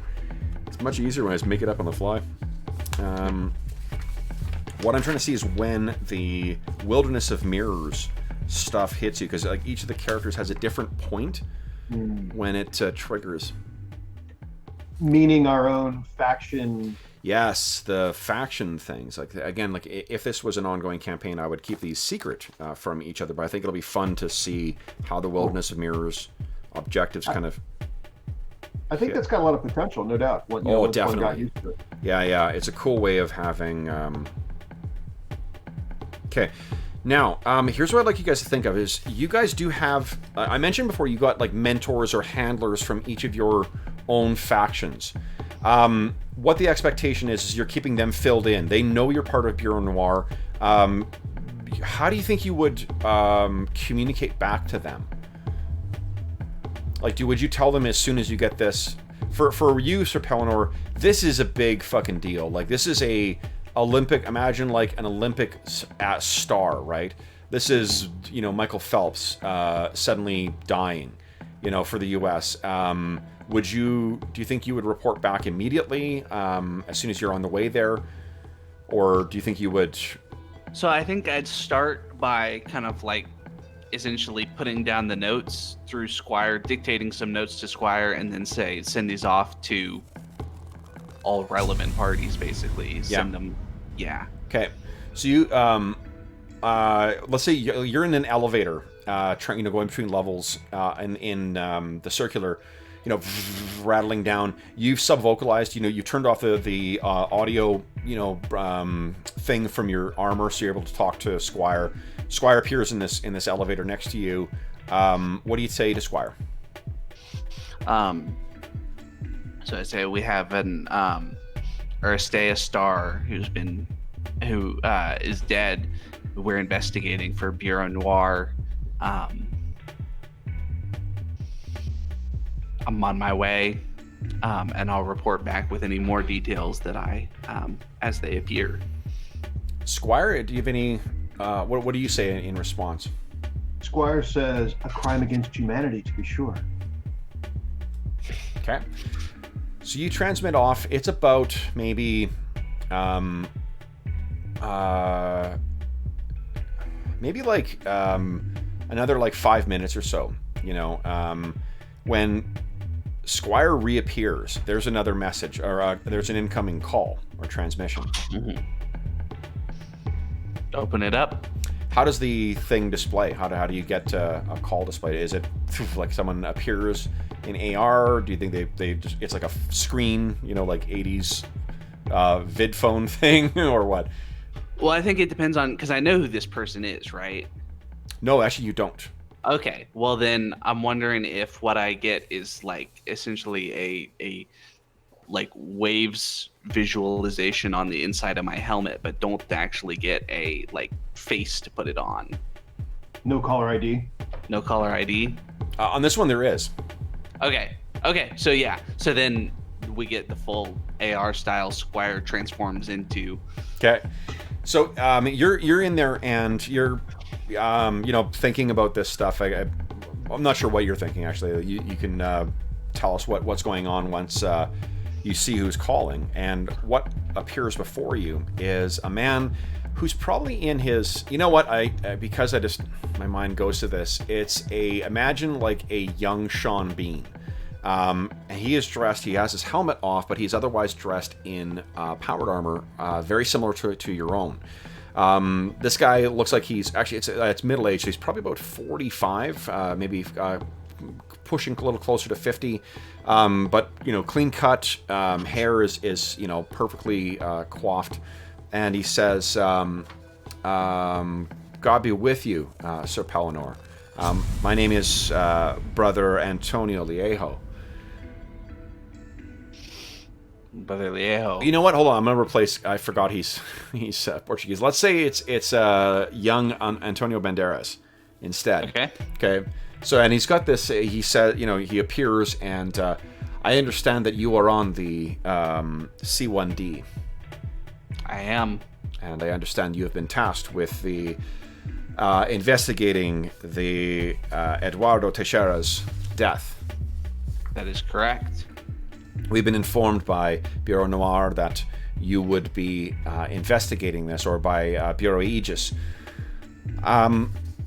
Though I have heard that we heard through your channels that you would be investigating. We have yet. Let me go back. They haven't actually discussed it with Bureau Aegis yet. Now I understand that your obligations to Bureau Noir, though I am not certain of if you are aware of the circumstances on board the security.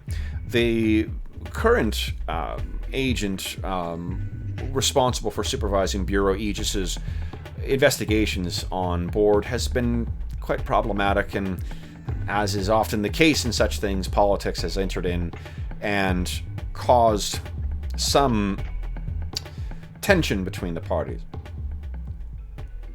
I'm not certain how familiar you are with Eduardo Teixeira, but you, of course, are... if you are unaware, he is a national treasure. Was. An up-and-coming aristo. There is great hope placed in him to be one of the legendary aristos in his time. It will be important for the national spirit that it be the agents of Pan-Oceania that uncover to determine what happened, and to be seen to be taking all necessary steps to investigate this tragic death. To that end, I take it that you appreciate the importance of ensuring that the Knights of Santiago have whatever your investigation uncovers before Bureau Aegis or any other agency. You understand that importance, Sir Pellinor? Sir, my duty is to God's own truth. I understand. Good. I'd heard you were clever. Then I'll be in touch soon, Sir Pellinor, I will look forward to hearing from you soon, Sir Pellinor, with the results of your investigation. God be with you. He disappears. Now, what about Ivan and Crix? When do you think you guys would have reported this job? So you can tell me if this is if this would be possible, but I have pictured so given Crix's first of all, so Nomad's kind of very independent just in general. Yep. And given Crix's profession, I have pictured that she can perhaps to a bot, whatever they be called. Let's say to any bot on the ship, perhaps she can go up and say a string of characters, and that bot then takes on. Then that bot becomes her node to her faction. That's networky. Yeah, that's not quite the way the network would work, or at least the technology works. Yeah. Yeah, because I mean, like, you would need to access that, and that would also then need to have a data tunnel back to whoever your. I don't think the technology works kind of that way in the setting. Yeah. It would presuppose that it was already intact. Like, the Nomad is kind of already sort of infiltrating various Aleph, Yeah, and I don't think it. I think what there could be is, because I like that idea, but it's just it's a little too omnipresent. I think there would be specific places you could go. Yeah, well, maybe one. I mean, that was another level, but maybe one particular valet or something on board. Yeah. That's mechanical, like a bot or something. So there's, in terms of there are drones in this, but the drones are closer to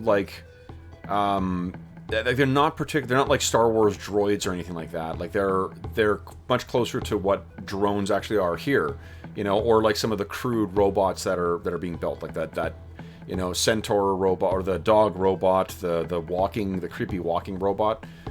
Stuff like that is much closer to the level of technology with Infinity than, say, droids in Star Trek or in Star Wars, or androids in Star Trek. How about this? Like, what if it's what if my contact is actually a Geist of one of the passengers? So in other words, like this rich lady who blah blah blah, but it's actually her Geist that I can speak to. And then the Geist will communicate back to Right. Because the thing is, that remember the Geists are programs, and they need to quadratic jump in order. Like they only exist within a certain device, right? Like they need to jump into a different quadratic zone than what in order to interact with them. Like your Geist does exist in your comm unit, and then you can transmit it into another unit. Remember we were talking about it at the outset of the session? Sure. So I'm just trying to picture how you would. Because it would exist in mine as well. Right, but those are two. Remember, like they're not. That's two different things. Then the Geist is a separate program. Programs, they don't duplicate; they move. They're so complicated they have to move from one thing to another. Yep. Like a file, right? Like the files don't get. The way that they seem to portray these things in the rules is that they are. It's not like just dragging and dropping and you duplicate a file into a different place. You actually, they're so complex and so interwebbed, the whole thing moves over from one quantronic zone into another quantronic zone. Gotcha. So because of that, but let's hold on, but let's build on that idea though. What you could have is that could be your way of, I mean, the thing is that it would ultimately go back to some contact in the nomads as well. And I guess I'm less concerned with how you physically get it there and more than whether you would actually report.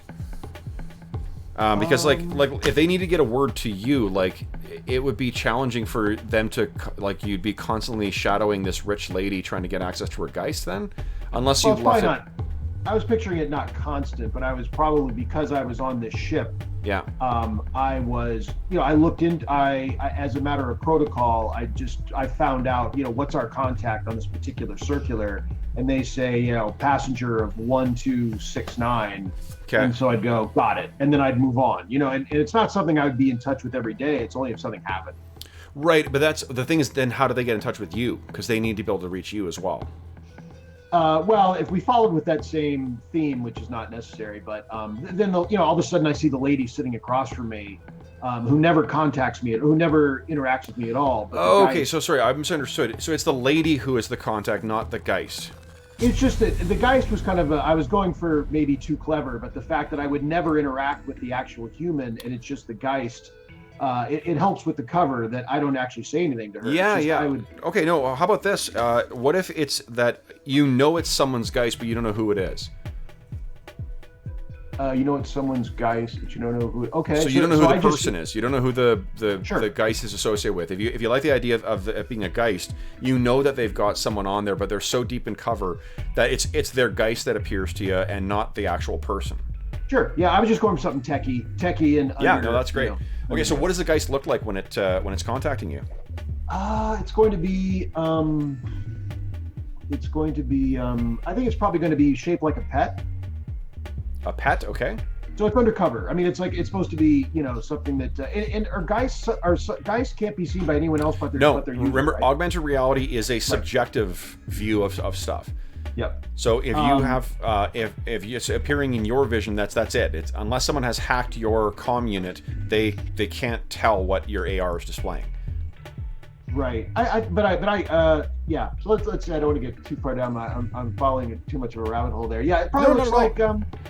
It's cool. I mean, that's the fun thing with this. To be honest, the fun thing with this type of setting is you get to do those fun, weirdo, like creative stuff with sci-fi. Yeah. Yeah, so it's a pet, and it's someone else's idea. She doesn't care, and it just suddenly kind of appears like a. What does it look like? It's a quadruped. It's it's something where someone else had this idea, and it looks like a legitimate pet with some kind of affectionary mannerisms that are fake, but are meant to please people, whoever the owner is. Okay, when you say a pet, do you mean like, is it an alien creature, or is it a dog or a cat or something like that, or like? Yeah, it's a distant breed of a dog. Okay. So this dog appears big, small, medium size. What do you think? 20 pounds would be the size. Okay. Mm-hmm. So, and I mean, because AR doesn't have to abide by, physical reality whatsoever, how does this thing manifest to you? It's fake, but it basically trots over. Okay, so it suddenly appears and comes trotting over. Coming trotting over like a dog would say hello to a stranger. Okay. Or not so much a stranger. Okay. So you're on you've sent off your your message to whatever the mailbox is for this stuff, and then you see you're on your way there, and I think maybe you're the first one who's there, and you're waiting at this park, and there's sort of a shimmer in the corner of your eye, and what you see is this same, beautifully groomed Cocker Spaniel coming running over towards you, and it's clearly artificial, that Yeah. this is the contact. So this thing comes walking over towards you, and how about that the way that it communicates with you is with kind of this like disembodied voice. Yeah. Okay.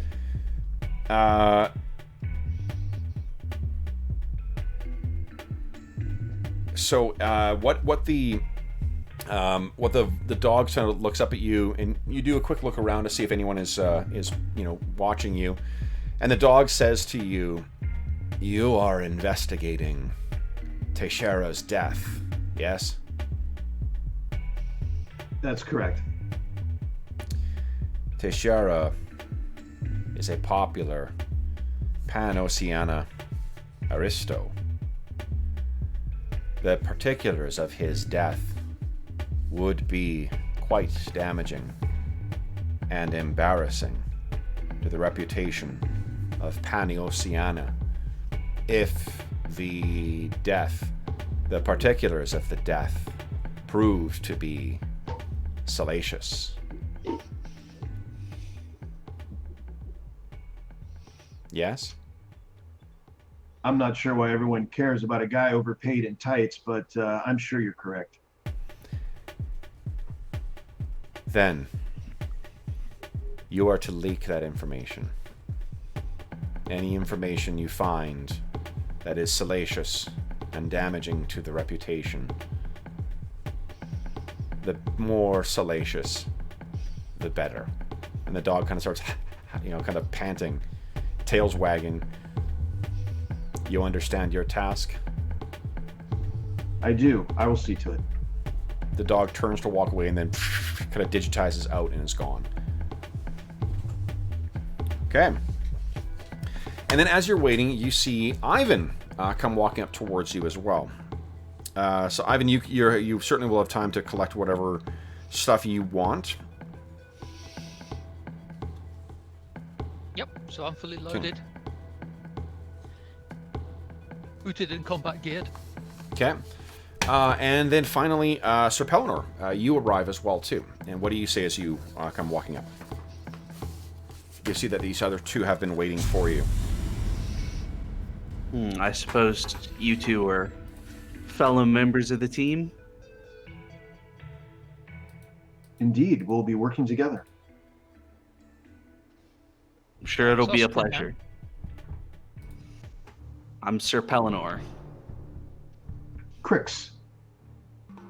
And I'm Ivan. Okay. Nice armor. Much appreciated. All right. So let's investigate this murder. The death. I'm a little over anxious. So, what do you guys have known? If you've spoken to your guys. Oh, actually, hold on. We're at our halfway point. Why don't we take, or a little over our halfway point? Why don't we take our quick break right now? I could use another glass of water, and then we'll come back and start the investigation. Cool. Sound good? Okay. Sounds good. Whoa.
Alrighty. Sorry about that.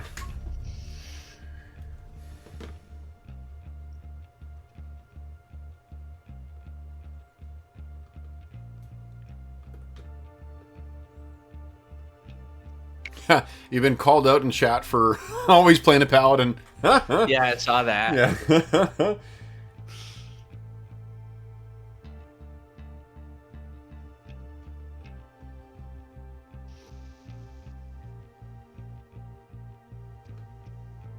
Oh man. Oy, oy, oy.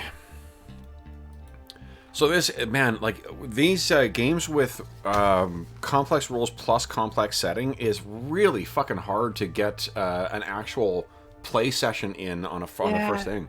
Well, that's one of the things that I was going to say, and we can talk about it more later, but Yep. I feel like one of the great things about Conan as a game is that every single one of those short stories functions as a really good, like, short introduction to one small part of the world, right? That everything Robert E. Howard wrote is basically, here's a little bit, here's enough about this world to play one session in this one section, and the game just has to do the heavy lifting of the rules bit. Yeah, and you don't know, like, I'm so much of a show don't tell, you know, DM. I prefer to like have you learn about the world in these one shots where I'm highlighting things that are happening in it. I really struggle when I was trying to figure out what to do instead of this adventure. It was like, well, what the hell would I do that's not just a combat session, right? Because I thought of like, I'm like, well, you got three fairly combat heavy or hacking plus combat heavy characters. I could just have you guys dropped in somewhere and then we do some fighting and then you do a little bit of hacking and then have some twist into it and then, you know, we have you deal with the consequences of the twist and then that's our session. But even then you're robbed of so much of what makes up this setting, you know? So, boy, whew, yeah. You know, when we're like, okay, this is this, and then we have to digress into 10 minutes of talking about the setting, it's maybe I'm just not doing a very good job of presenting it, but it's hard. Well, I think it's just it's hard to get into any established. I mean, it's naturally hard to get into established settings, especially because personally, I think a lot of rule books don't do a great job of establishing setting. That you can for instance, there's some really clever ways to establish setting. Like there's one of them that I was thinking of that I was reading recently, where part of the way they establish the setting is just with random tables for social class, and like, that's a really interesting way, and that gets your players involved right away into what this kind of faux medieval setting is like, instead of big blocks of text to be like, and this is what this kingdom is like, and this is what the next door kingdom is like, and this is what the next. To Infinity's credit, it has a really, really good like life path system for creating the characters. So I bet you would get some of that if you sat down and played through. But for a one shot, it's definitely challenging to serve up all of that stuff in a timely kind of exciting way. I think there's still like, I mean, an extraordinary amount of possibility, but.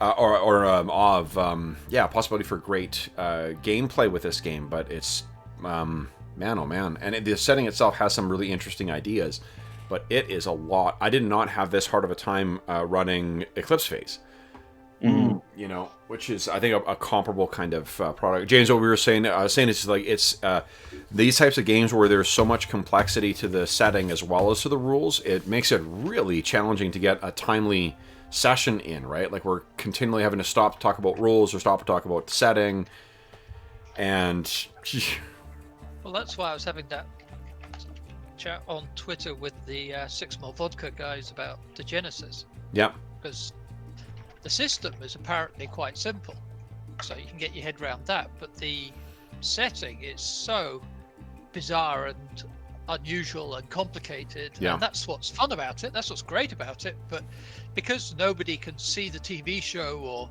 anything like that, right, they're never going to guess it. So and if you've only got hard copy books, you know, it's a real job to transfer it. So I was asking, you need PDF so I can copy paste some stuff and give this to the characters to say, here's your background. Well, you know, otherwise it's I'd say with this one too, the fact that I don't know the setting at all, really, I got at best a surface level understanding. You know, the recommendation that I saw was that like you really do have to go through the whole book before you can really run the thing. I'm like, that's silly. I can use a pre-gen adventure, and I'm struggling where like even things you're mentioning, Sean, about the nomads. I'm like, I didn't know that was a thing. Yeah. Because it's just like I know the particulars of the setting, and you compare that with say like Starfinder I find is a lot easier. It's a more facile setting. It's not quite as robust and deep and interwoven and shit like that this setting seems to be. So it's easier to present, but yeah, and I think this is the challenge. You know, I've been wondering about running the possibility of running a one shot with Numenera. And I think I might have the same problem there if I really want to incorporate depths of the...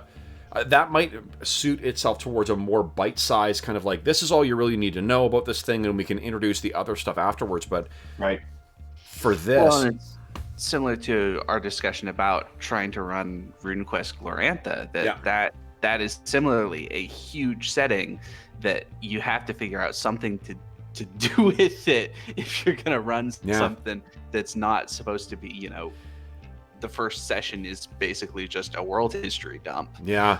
Well, and that's the thing with this is that like the yeah, like I mean I was trying to figure out a way to do this that wasn't just a combat thing, because I mean the one shot for RuneQuest that we talked about either before we went live yesterday or we talked about during the game, it was really just a series of combat encounters with a very little bit of role playing. And maybe that's the way to manage a thing like this, is to give just like little tidbits of the setting, you know, to get a little bit of flavor, because you really don't need all that much. And then introduce the complexity, you know, of the setting as needed. But in order to do that, you need to have a functional knowledge of what the setting is about, to pick the bits to include as your, you know, your little bit of seasoning in your combat encounters, and then go from there. But yeah. So anyway, Sean, though, you may have been gone for that. That's what we were talking about. Just the challenges of a game has quite so many moving parts, both in the setting and in the rules. Yeah, a lot of potential, but definitely a big bite for a one shot. Yeah. So let's play a little bit more and get some dice rolling, and then we'll do a proper debrief. Yeah. Of the thing too, and see what our verdict is. So you guys have all met up in this thing, in this region of the circular that is really kind of like where people with money go to stay. And the thing that tells you that is because of the relatively few amount of people who are here.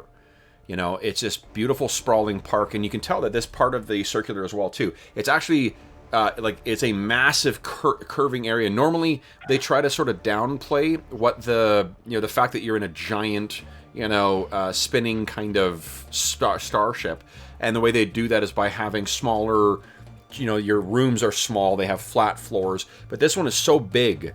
It's such an open area. You can actually see the curvature on the inside of this vessel. I don't know, like, I think, Crix, it's not disorienting to you to have a visual reminder that you're inside a giant space vessel. But what about Sir Pellinor and Ivan? You guys, I don't know what Sir Pellinor's background is, but Ivan, you probably would have been, terrestrially bound for most of your, life. But being a dropship pilot. Good point. Yeah. Yeah. Okay. So maybe it isn't that. Yeah. How about you, Sir Pellinor? Is that? I think Sir Pellinor is less kind of put off by the reminder of being inside a spaceship and more the kind of extravagance. Sir Pellinor is something of a Spartan kind of guy, and so he's kind of like, look at this ridiculousness. Nobody needs this much space. Yeah. Awesome. So you guys make your way through this park, and you can picture, like, once you get in, the over, like, the trees and the dense foliage of the bushes that have been, they're sculpted, but in that kind of like it tries to mimic nature as much as it can, but gently, kind of direct the flow of traffic or foot traffic through here. You reach a point where there is a turnoff that leads down apparently towards where Teixeira was staying, and the turnoff is like it's a different looking path that leads off there.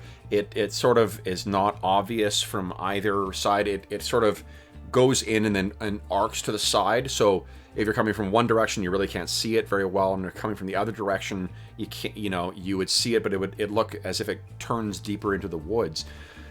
And any of you who have experience with this kind of extravagance, or I think, Crix, you probably know this. This is one of those little tricks that they do on spaceships to give, without using a lot of space, to give a feeling of isolation, or solitude. Isolation seems more negative, or have more of a negative pejorative. It has more of a feeling of solitude because people wouldn't accidentally, drift down this path. So you guys make your way down. Kind of privacy. Exactly. Yeah. It's a way of, just because it's a little bit of a landscape architecture kind of trick to prevent you from, looky-loos from accidentally walking down there. Mm-hmm. And as you guys walk up towards us, it's a small bungalow, so it's not particularly large, but as are none of the places in here, but it's beautiful, and it's got like big windows looking out into this very closely enclosing, thick overgrowth of luscious trees. Again, like Sir Pelnor, the extravagance of this little place is just crazy. Like it's got the look of a quaint kind of like Swiss cabin kind of quality to it. You walk up, and and you were the first here actually. So because of you guys being getting there so quickly, the door is slightly ajar. And what do you guys do? So in terms of, let's talk about what options are, so I can help you understand the setting as well. So you don't have like nanobots to do forensic searches or shit like that. There are people on staff with the what is it, Bureau Aegis, who could look into do some of the forensic searches, or perhaps from the Order of Santiago. But you could also do quantronic forensics. That's definitely something. On it. You're on it. Okay. So first up, who's going to walk in here? Who's physically going to enter in here? I'm going to step inside. Okay. So you step inside, and while this place has outside, it just screams serenity and a kind of like conservative callback to quaint kind of mountain life. The inside of the bungalow is chaos. Inside, furniture has been smashed. The remains of a meal have been splattered against a wall. Glass crunches underneath your armored feet. And Teixeira's body lies in the middle of the carnage, bruised and scratched. His face is frozen in an expression of rage, or perhaps fear. Is there no one else in here? If you're looking around, there does not appear to be anyone else. In the Aristea tournament combat stuff, do they have gear and stuff in addition to? Depends on the match. I guess basically, is our boy a serious like a sort of an MMA fighter, in the sense that if somebody came for him, he would fight back and probably kick the shit out of him unless they were a serious combatant? Or is it like, well, he gets inside a giant mecha and bashes on people, and so he's So let's talk about mysteries and modern day settings, and this is just because I think it's interesting to think about how these games kind of differ. One of the things I really love about sci-fi and this kind of like near future type game is that it's so easy to get information, right? Like you can really take advantage of the types of Google searches that we all do, that to learn way more. We have, as much as we joke about the internet, being cat videos and porn, it's also like the wealth of human knowledge is accessible by a 2-second search with our phone. Imagine how much more effective that's going to be when you've got AI to assist with the search of that kind of thing. And that's the kind of cool thing you can do, is like, I'm going to pull up this and get whatever basic level information I can get. And then if you need to do more information, you can kind of go from there. That's the nature of these types of futuristic, settings. The other thing that's really cool is in mystery settings is that they're keyed to being about finding information. To get to the goal, it's not to surmount the traverse the dungeon or reach the whatever else or defeat the monster. It's what do I need to go to figure out to get to the end, so I know I have the full picture of what the hell happened here. And the pursuit of that is constantly like, what are my sources of information I can go to? Get that, where does that suggest I go next, or do I have to come up with some other way of getting more information, because that's how you proceed through those stories. And to be honest, that's also why the you and I were talking yesterday, Arlen, about modern settings versus fantasy settings. That's one of the what I was trying to get to, is that like when you have those slightly more modern trappings in a setting, you've got those ways of feeding that kind of clues to characters without relying on magic or whatever. Although I will in the unlikely this year, but next year I will run a what do you call it? A murder mystery using Song of Ice and Fire for you. Because I think that'll be death at a tourney is always a great fucking murder mystery. So anyway, knowing that's the case, the reason I mentioned that is because your characters are inhabitants of this world. So as soon as you heard that name, I imagine you guys might have gone to my joke in Starfinder is to always put space in front of anything to telegraph, like, okay, you could do Space Wikipedia, right? That's what you guys would likely do, is you'd access Maya and find out what you could. So what you can see, piecing together, and your Geists are sophisticated enough that they can basically put together for you what would be like a briefer, like a briefer memo that politicians might get, but that has it kind of collates all the accessible info and then like strips out the bullshit stuff and boom, puts together a nice little package for you to learn. So what you can tell, I think each of you guys would have had the wherewithal to do this. Eduardo Teixeira was from the Pan-Oceania world of Acontecimento. And there, he grew up poor, the son of farmers.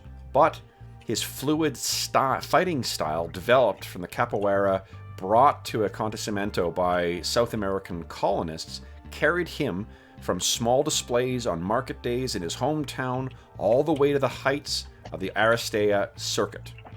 On Acontecimento, Teixeira is a folk hero. And what you can tell from from your Maya search as well, Teixeira was traveling aboard the Circular en route to an Aristea tournament.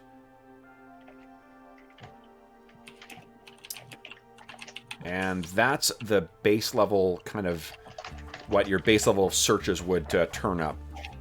This is really like a rags to riches kind of guy who particularly was an expert in close-up fighting. And if he's an Aristea guy, like this setting also has like cybernetic enhancements and shit like that too.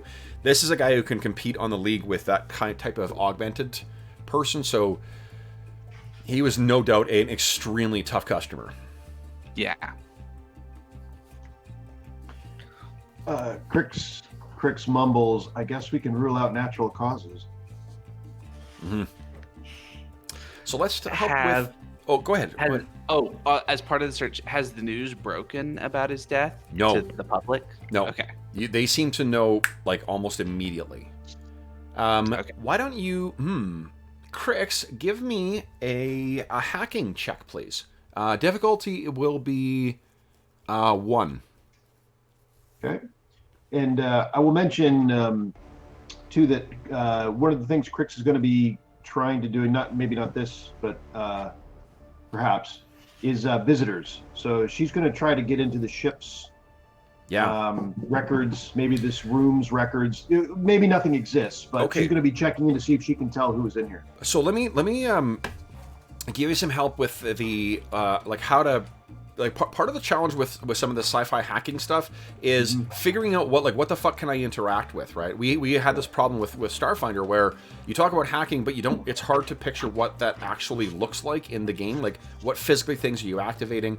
In here, like I said, like pretty much anything that is not specifically non-hackable, like your sword, right? Like the Tesium hacker or chopper that Ivan has. It's a giant piece of alien metal that is sharpened on one side. Like there's no computer components to that, but pretty much everything else has like a Maya equivalent of like Bluetooth that's part of some kind of network. And even if you cannot get specific information from it, it often can lead through data tunnels to access other informations. But other devices. The most important thing, though, is often the comm log, like the actual comm device. And everybody has one of those things imported. So a good starting point for you hacking the, to kind of like sniff out the Quantronic trail, as it were, would be to hack Teixeira's comm log. In the same way, and at this point, because the reason you would want to do the sniffing that you did before, where you were just sort of like trying to pick up a way of accessing it, is if you wanted to get in without people knowing. But at this point, if you don't care about people knowing about this, you could just brute force hack in using your device. What was it? The assault hacking device? The Claw 3 Carbonite, yeah. So that would be a really useful source. And if you can think of other devices that might be in here, then you could try accessing those too, although they may not have entry points. So like, if there is, say, like a security system in here that monitors cameras or shit like that, you may not be able to access the camera. You may need to figure out where the node is to access the that would have a data tunnel leading through to this. Does that make sense? Yeah. She's interested in could be a security system, interested in the doorbell, like the door, the electronics on the door. There might be a camera out there to show who's outside his door, and the comm unit. Okay. So let's see here. I don't think that there is a... well, first off, hold on. Let's first give me a hacking. There's something that you might know. So I'm curious if you would stumble on this, Crix. All right. So let's see. We have difficulty 1. Okay, and we have 1 in the pool, I believe. So from her last roll. Oh, we've transitioned scenes now, so that would have gone away. Sorry. Good call. I forgot about that. And it's gone. Yeah.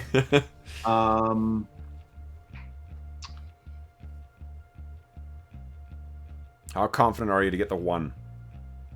Well, I mean, pretty confident on that. It's just a matter of trying to get that. I mean, I think we're all going to be making rolls here, is my guess. And so mechanically, I'm thinking that to get that started, to get something in the pool, even though 1's not very difficult, if I can establish some momentum to spend and maybe even put in the pool for everyone else. Yeah. Which narratively could be Crix's research helping others as far as their questions and, whatever. Yeah. In the background. I'm going to at least, let's see, I will spend, I'm going to spend it's 1 for 1 again, right? Just to remind myself for dice, yes. Right? Additional dice. Yep. I'm going to give you 2. I'm going to go for 4 dice again, try for a big roll, get it going. Okay. So I'll give you 2 heat. Nice. Roll 4 dice. Love it. Yeah, Lucky 13 in the heat I pool. knew you'd like that. All right. And not as good this time, but not bad, but enough. Okay. Enough. All right. So you got one momentum as well from that. Yep. So what the reason I wanted to do your rolls to see, I think you can guess Aleph tracks pretty much everything. So as soon as there was any kind of like, if his comm log sent out, was set up so that like when there was a medical emergency, it set out some kind of message. Mm-hmm. Aleph would have been aware of that. Aleph would then have sent out an avatar to hire you guys, and then you're on here. So like this is a phenomenally complicated AI that monitors all aspects, certainly the things on the circulars. So that might be why you knew so quickly. All right. But apart from that, there doesn't appear to be any cameras, in here. Oh, or at the door. Yeah. Okay. And any luck on his comm unit as far as recent? Well, a couple things you can do here. So okay. I'm looking at the characters. You guys could use medicine to try and like get information about the body. You could search the room using observation, and you can use hacking to try and gain information about or to access the comm unit. And then it would be a difficulty 1 hacking test. And then for each point of momentum that you generate, you will gain extra information. Just like in Star Trek. Well, I'll be working on the comm unit while my comrades are doing their thing. Yeah. Well, I don't think that, just so you're aware, Ivan does have 1 point of training in medicine, but that nets him a 9. So... not the greatest of forensic, So, what about, however, observation? How are you guys on Sir Pellinor? What's your observation like? Observation's not bad. And Ivan's is even better. Yeah, my observation is net 11. I think Ivan's is 13. So just like in Star Trek, if you guys want, you can assist as well too, where you roll 1 dice, and then if you get a success, that contributes towards it. So while Crix is gonna hack the comm log, do you guys want to do the search the room and see what you can find? Yep. Yeah, Okay. sounds good. Why don't I assist, and then we can have Ivan be the lead? Okay. So then I need a hacking roll from Crix. I need a 1 dice. What do you call it? Observation from Sir Pellinor, and then I need on regular observation for Ivan. Who would like to roll first? I'll go then. Cool.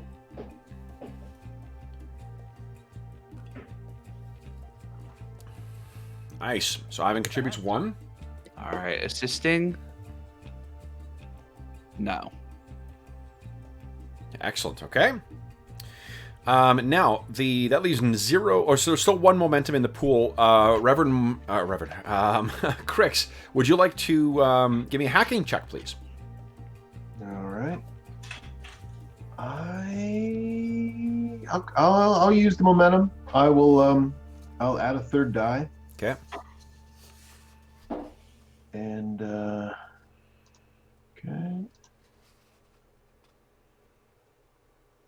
Ooh. All right then. Oh, nice. Looks like 3 successes. 3 successes, yeah. Great. Okay, so looking through the room, guys, here's what you find, through your combined efforts. For one, there is a damaged tiki mask lying next to Teixeira's body. It appears as if he was wearing it when he died, and it looks like the medics removed it when they attempted to revive him. It is a tacky souvenir carved with a snarling face. There is a tech tag on it, which is a readable thing with a simple scan, that indicates that it came from the Driftin' Tiki Garden, a bar that's aboard the Circular. You also can see that there is a single dress in Teixeira's wardrobe and a few scattered cosmetics in the bathroom.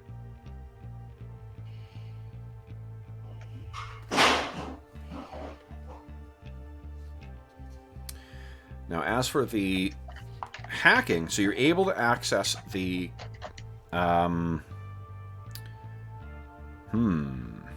You're able to access this, and you gain 2 points of momentum, and you've got 1 in the pool as well, too. So what you see in the in his comm log, the birth is registered because your comm log is what you'd use to get in and out of the thing. You wouldn't have a pass key or something like that. It would just, you'd have an access code on there. And what you can tell is that the birth was registered to both Teixeira and someone named Jacine Maurer.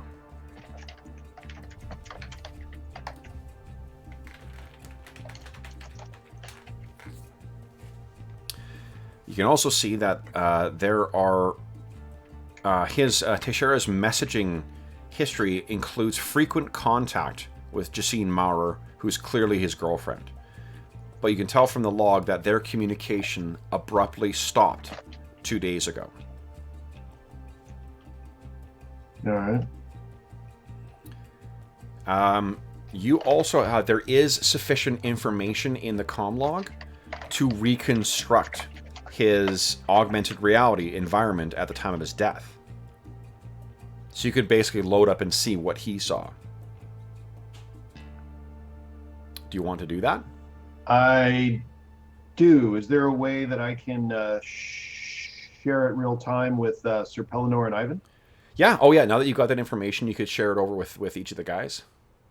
I say, gentlemen, we have a Teixeira movie to watch. Okay. So you guys are each the files transferred over, and then I'm assuming that relatively around the same time you are each experiencing this same thing here. So let's see here.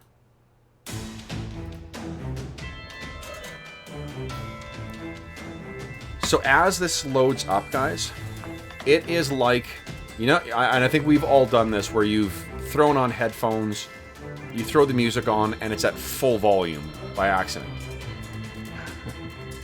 The room suddenly fills with screaming and noise. Teixeira's old Aristea duels are layered on top of each other.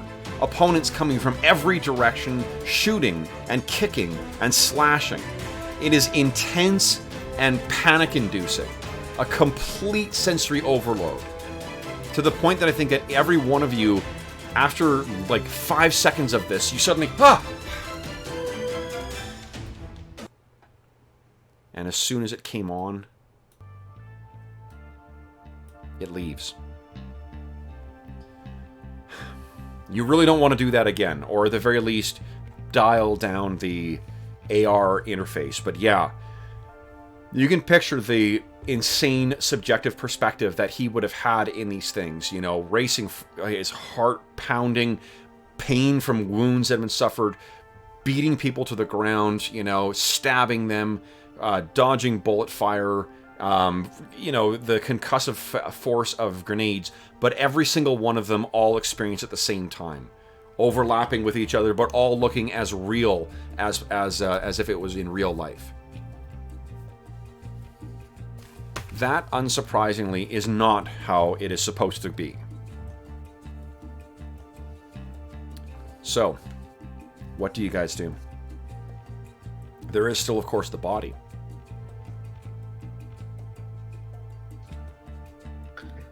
Let's see. Do any of us have... I think the person with the best medicine is actually Crix. Probably me, yeah. I've got the intelligence. Mm-hmm. Oh, and you've got a talent called Physician, which allows you to re-roll 1d20. All right, I'm in. I will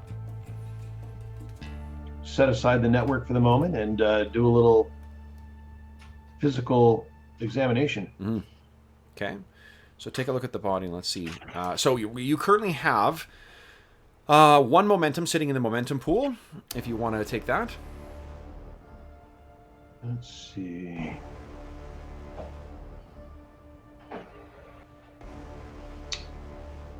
All right, I'll do so. Okay.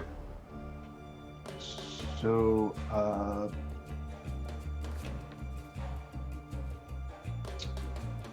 right, medicine. 3 dice. Okay. Ooh. Oh, and a complication. Our first complication. Interesting. Okay. So the complication, I know what it's going to do. With 1 success, here's what you know. The medic's diagnosis and your examination of the body reveals that Teixeira was under considerable stress at the time of his death. But his physical injuries, the bruises, the cuts, were self-inflicted. And it does not appear to be the physical injuries that led to his death. He did not die from this.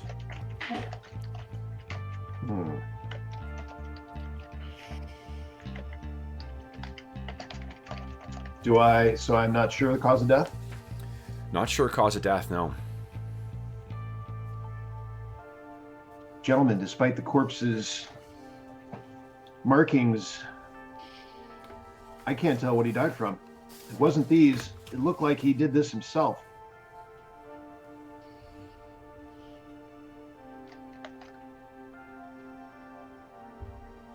What do you guys think?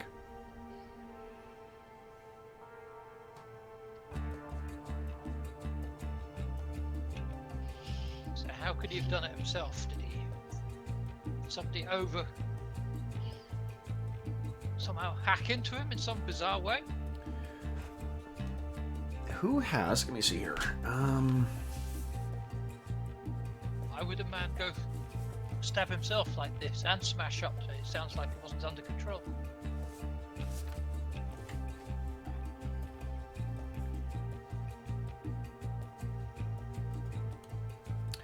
Would you guys each give me an observation check, please?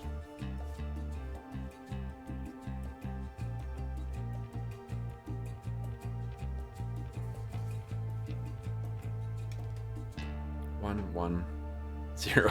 Okay. Did you roll? Helmet. Yeah. Okay. I think. Oh, you know what? Roll 2 extra dice, Ivan, because your smell, your scent, as a dog face.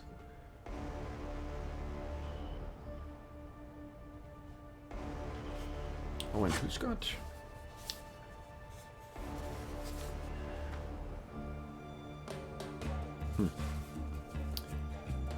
Oh, Ivan, did you roll your extra 2? Extra 2, sorry. Yeah, sorry, because your scent ability. Whoa! 3. Nice.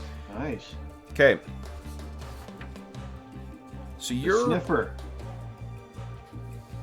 you kind of are sniffing, and you look down at the body, and actually no, it's not the body. You're sniffing around, and you can see that like in spite of the fact that like this place looks like it's been destroyed, I think in knowing your experience with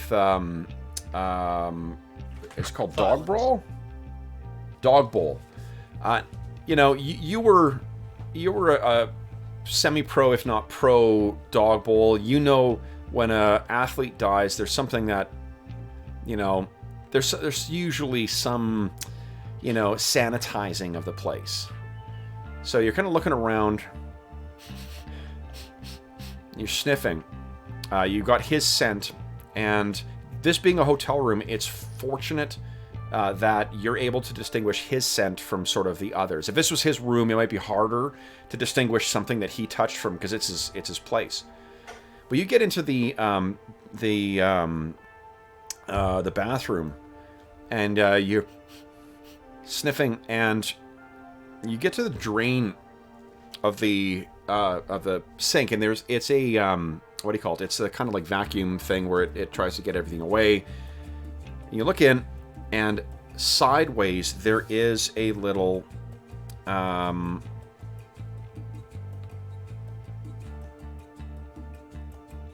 yes, a micropuncture. And what a micropuncture is basically it's like a way of administering drugs.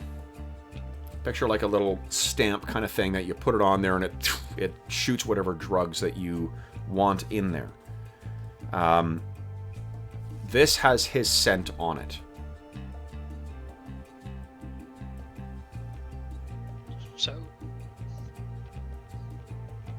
So he had this.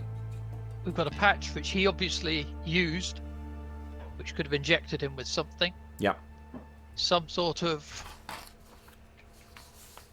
psychotropic drug, something that's, because when we saw the flashback, Yeah. it was all completely over the top, too vivid. Yeah. So he was as high as a kite. So here's I what you always guys... said that these Aristea players were kind of soft. Here's what you know as well, that one of the most popular drugs is something called nitrocaine. And nitrocaine was developed to basically work with the sort of neuro connections that come from your cube. And the drug nitrocaine is particularly popular because the drug bonds with the user's synapses, allowing long-term highs that can be controlled using custom hacks installed on the cube. So you can dial up the high, dial down the high as needed. Synaptic bonding makes it, however, highly addictive. This, however, is something different. If it's injected, it is likely to be something experimental, maybe, and valuable. The rich are known to dabble quite a bit in, the kind of like the hot new things. So is this recreational or performance enhancing? Why don't you give me let me tell you this. What you will require is an analysis check. That's an awareness skill. Mm-hmm. This is sort of the skill that's used to analyze information. Either yourself or your fellow investigators can do that. Because there is like a tech tag on this as well, too. That's a big fat 0 from me. Okay. Do you want to try and get assistance from your allies? Guys, I've just got this idea. What would this be used for? So either Anybody Sir got any Pellinor or suggestions? Crix, go ahead and give me an analysis roll. All right. One die, right? 1 die, yeah, please. Analysis.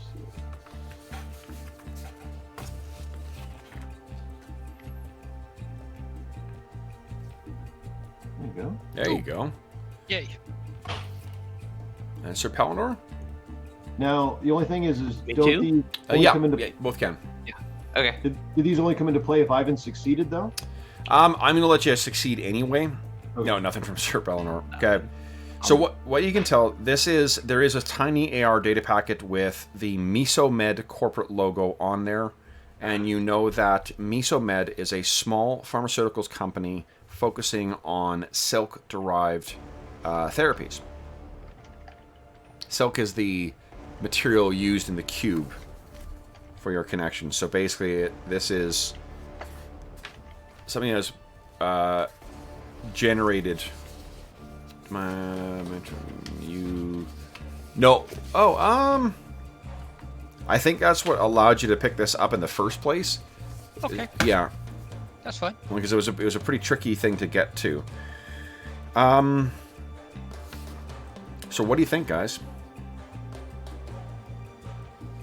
This is precisely, from your information that this is the way that illicit drugs like nitrocaine or something like that might be delivered. If it was performance enhancing, he wouldn't be using it now. It's still like, days, if not a week, out from his next fight, and there would be very little value in peaking.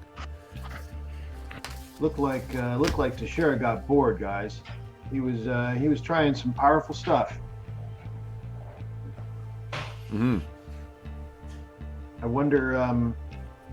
I'll put on my to-do list to maybe see if I can find out any more about this drug and Mesomed and any relationship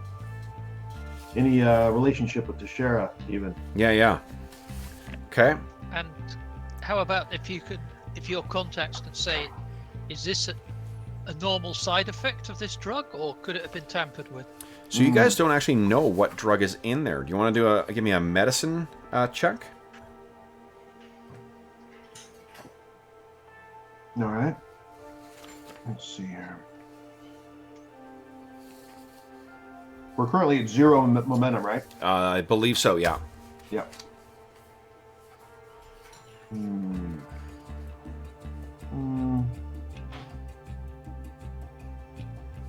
I'll give you 1 Okay. for a third die. Boom.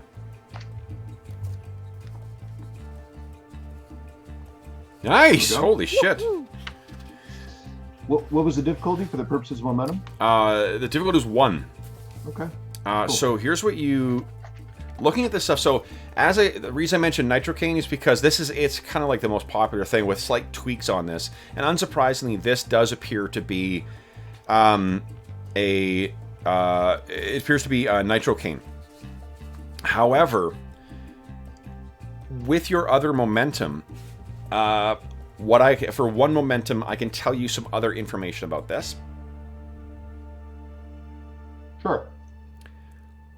What you know, because you had hacked the comm unit, or the comm log, I'll allow you to go back into that again afterwards if you want to compare. Because like when I mentioned like there's certain things that are sort of hardwired into the cube in order to dial up, dial down the nitrocaine, the level of high, right? That's not present. He doesn't have that modification in his cube. So what this thing is if this is nitrocaine, which is supposed to be able to be dialed up, dialed down, it's got a way of controlling it.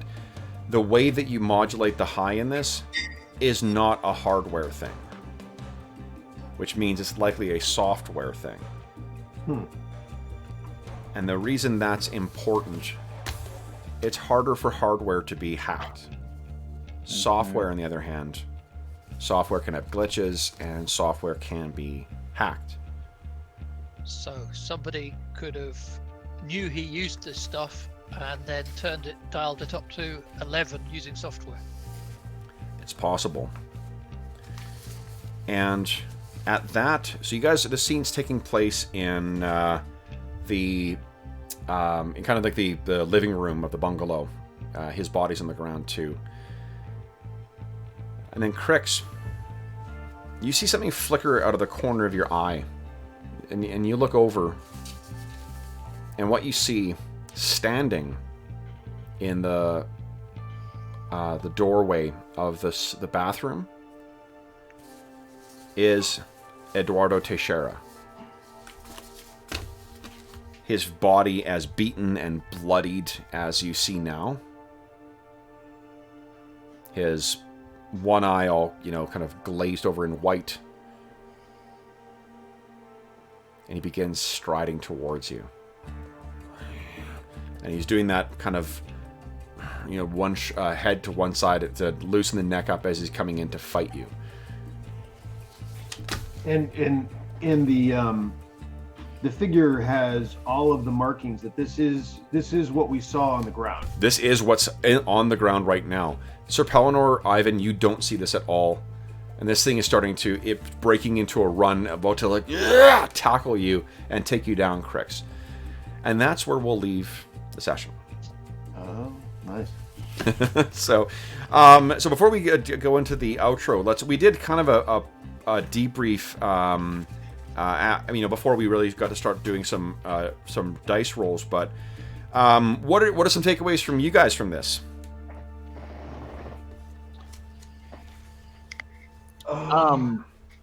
Setting is interesting. It's kind of weird and its own unique thing.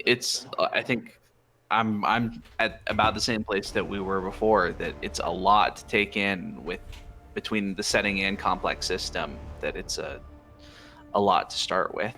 Yeah, and I think the having to both understand how to get mechanical advantage in the system, as well as trying to get situational advantages in the fiction is a pretty... turn this fucking music off. It's challenging, right? It's a lot for a player to swallow and track, and then setting this up as a mystery as well is hard because you need to know what things you can access, and there's nothing I dislike more in a mystery when I'm playing in one than someone continually showing me what the next breadcrumb is. But when you don't know the setting, it's hard to not do that, to be like, hey, by the way, remember you can do this, or remember you can do this. Yep. It's a funny choice for them to have as a starter adventure. I would have guessed for that very reason. So you have to be really, really up on small details, because I doubt this is, core to the setting anyway. No, based on a war game, I doubt that detective skills is something that even people into the setting are. Well, some of these characters are, it's baffling to me where I did not realize how anti-Aleph that Reverend Moira was until, Sean started playing the character, and I'm like, oh yeah, like that's crazy. Why? I mean, there may be a kind of like a long con reason for why she's part of Bureau Noir, but it presents some, not fun challenges when they are assiduously anti-Aleph. Yeah. And then also, Yep. Working for them. That's a weird choice. Right. It's something where I think Traveller has its advantage in that, and Star Wars has it as well, is that the tech is pretty easy to understand. It's basically 1970s vision of not too high technology. Yeah. And therefore you can feel the boundaries quite easily. Yeah. Easily, rather. And this is really advanced in some areas and not so advanced in others. And there's nothing wrong with that, but it's very difficult to guess. Well, and kind of one of your comments, James, about expecting there to be sort of like Star Trek-y high-tech stuff, I think was one of the interesting things, because I would agree that it, like you said, there's some really advanced stuff, like everybody having not a full AI, but their personal helper software seems pretty advanced. But having it limited in the ways that it is kind of a particular thing, and I'm sure that's part of what people who like the setting like, right? But that also is something that is kind of a hurdle for somebody who doesn't already know all of that about the setting. Yeah. Right. Yeah, Sean, nothing wrong with that. what's your initial impressions? I mean, this was, I think it's a complex. I mean, at the very least, we had, the basic grok of the system, of course, with 2D20, even though there's differences. But yeah, the settings definitely high in the complexity level. I think it, and like with any complex setting, it offers a lot of potential. Like, for example, as we've already mentioned, it stands out to me the intrinsic structure of individual character arcs having to do with your faction that are always coming into play, that are constantly, sideshows, which I think has and even some that, can have some player-on-player conflicts between the loyalties and factions. I think that, has a lot of potential, but it's complex. And for a one shot, it's just, it's just going to be tough. That's just one of those where you keep your expectations modest. The onboarding, it's basically an onboarding session. It's half session 0 where you're trying to get an adventure in too. Yeah. But I liked it. It's just that, it's going to probably take till session 3 even to like really, because I didn't pay any attention to my talents, really. Yeah. I mean, it's just because I was too busy trying to figure out what hacking meant, in general, and so what do I do? I like that, but I mean, there's a learning curve for sure. You know what? This is for us. Oh, go ahead, James. Sorry, and we've played 2D20 games as well. Yeah, it's still we're not. Yeah, we're not complete noobs to the whole concept coming in, which speaks to, I think also it's interesting to see where, as kind of game designers and adventure designers, I don't know how much overlap there is between the people working on this versus working on the other 2D20 games. But to me, the other ones that I've played in particular, it seems like there's some things that they've learned from having played this sort of thing. Like Star Trek, we talked about how the core 2D20 mechanic is still pretty similar, but it's much more streamlined, right? It's discipline and attribute, and you only have a handful of each of them. And then Conan, I was thinking about I think it's the adventure that you ran for the gaming marathon, Kev, the one where they start off as slaves and they have basically nothing. The Red Pit, yeah, that's an amazing adventure. Yeah, great concept for introducing characters to do. Like, you have basically nothing, and over the course of the adventure, you kind of add on each layer of things, and that this might have benefited from that knowledge to say, like, rather than trying to kind of put us right in the middle of the mystery at once, give us a chance to, like, do the most basic roles. Or even Star Trek did that, where it was, do a couple of basic roles and then some more advanced stuff and then some more advanced stuff. Yeah.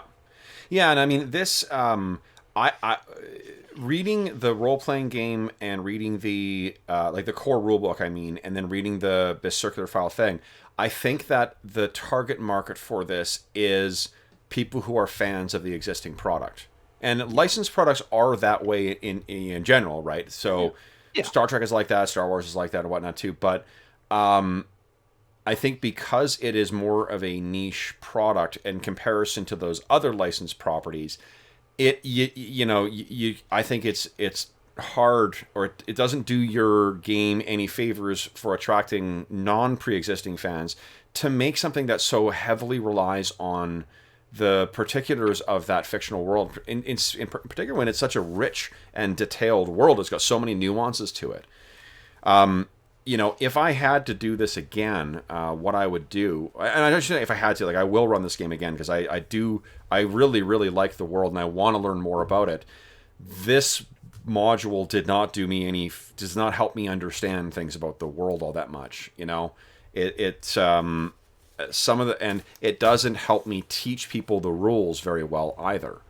Maybe you need an escape from Moss Ariadne to well, even something like as simple as so there's all these rules for, like, how you gain access to devices. From my understanding is you need to actually break through the firewall and then inflict breaches on it so you can then access it, and then you can do stuff with it.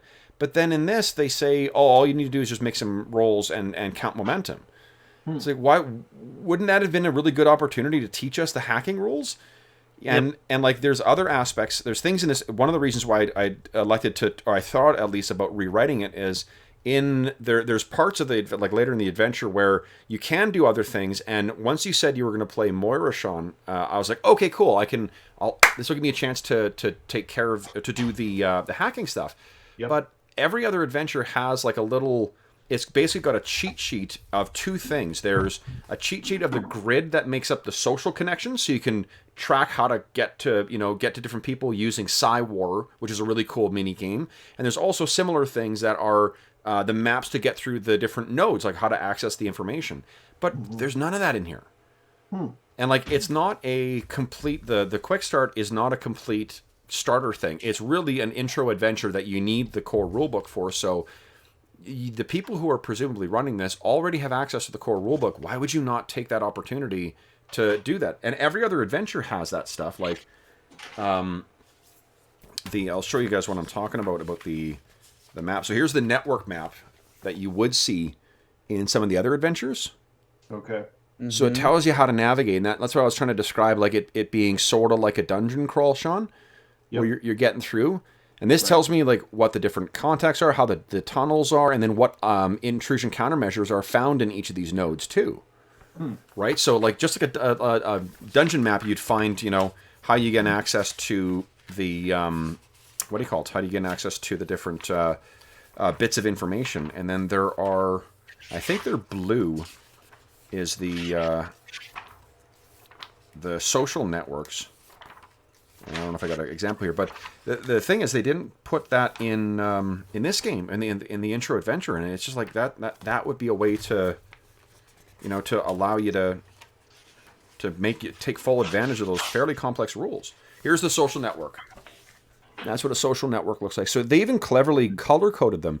Red is the computer network. Blue is the social network. And then what these are is like, if you contact so and so here, and you can use the Psy-War sub-mechanics to, like, gain introductions to this person, or, you know, or you could hack this person and find out there's a connection there, and then once you get there, maybe that person might lead you to others as well. Mm-hmm. So it's a, you know, and none of that in here. Huh. Yeah.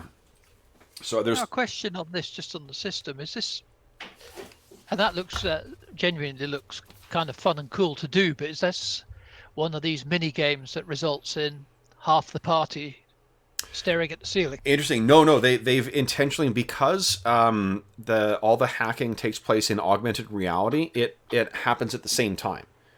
So, and generally speaking, you need to be physically close or have a physical access, or it becomes a lot harder to access. The more, like, skips and jumps you go through, the higher the difficulty is.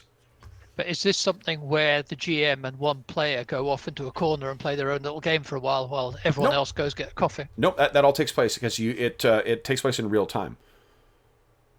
Like, as you're gaining access, so it's closer to what Shadowrun has done with hacking since 4th edition, where they've really tried to make it streamlined. It's faster. Yes, streamlines faster, and it's supposed to happen at the same time. And, like, the core mechanics of each of these things for the different subsystems, for the tactical combat, info war, Psy-War, there is there's basic attacks that are all very much the same.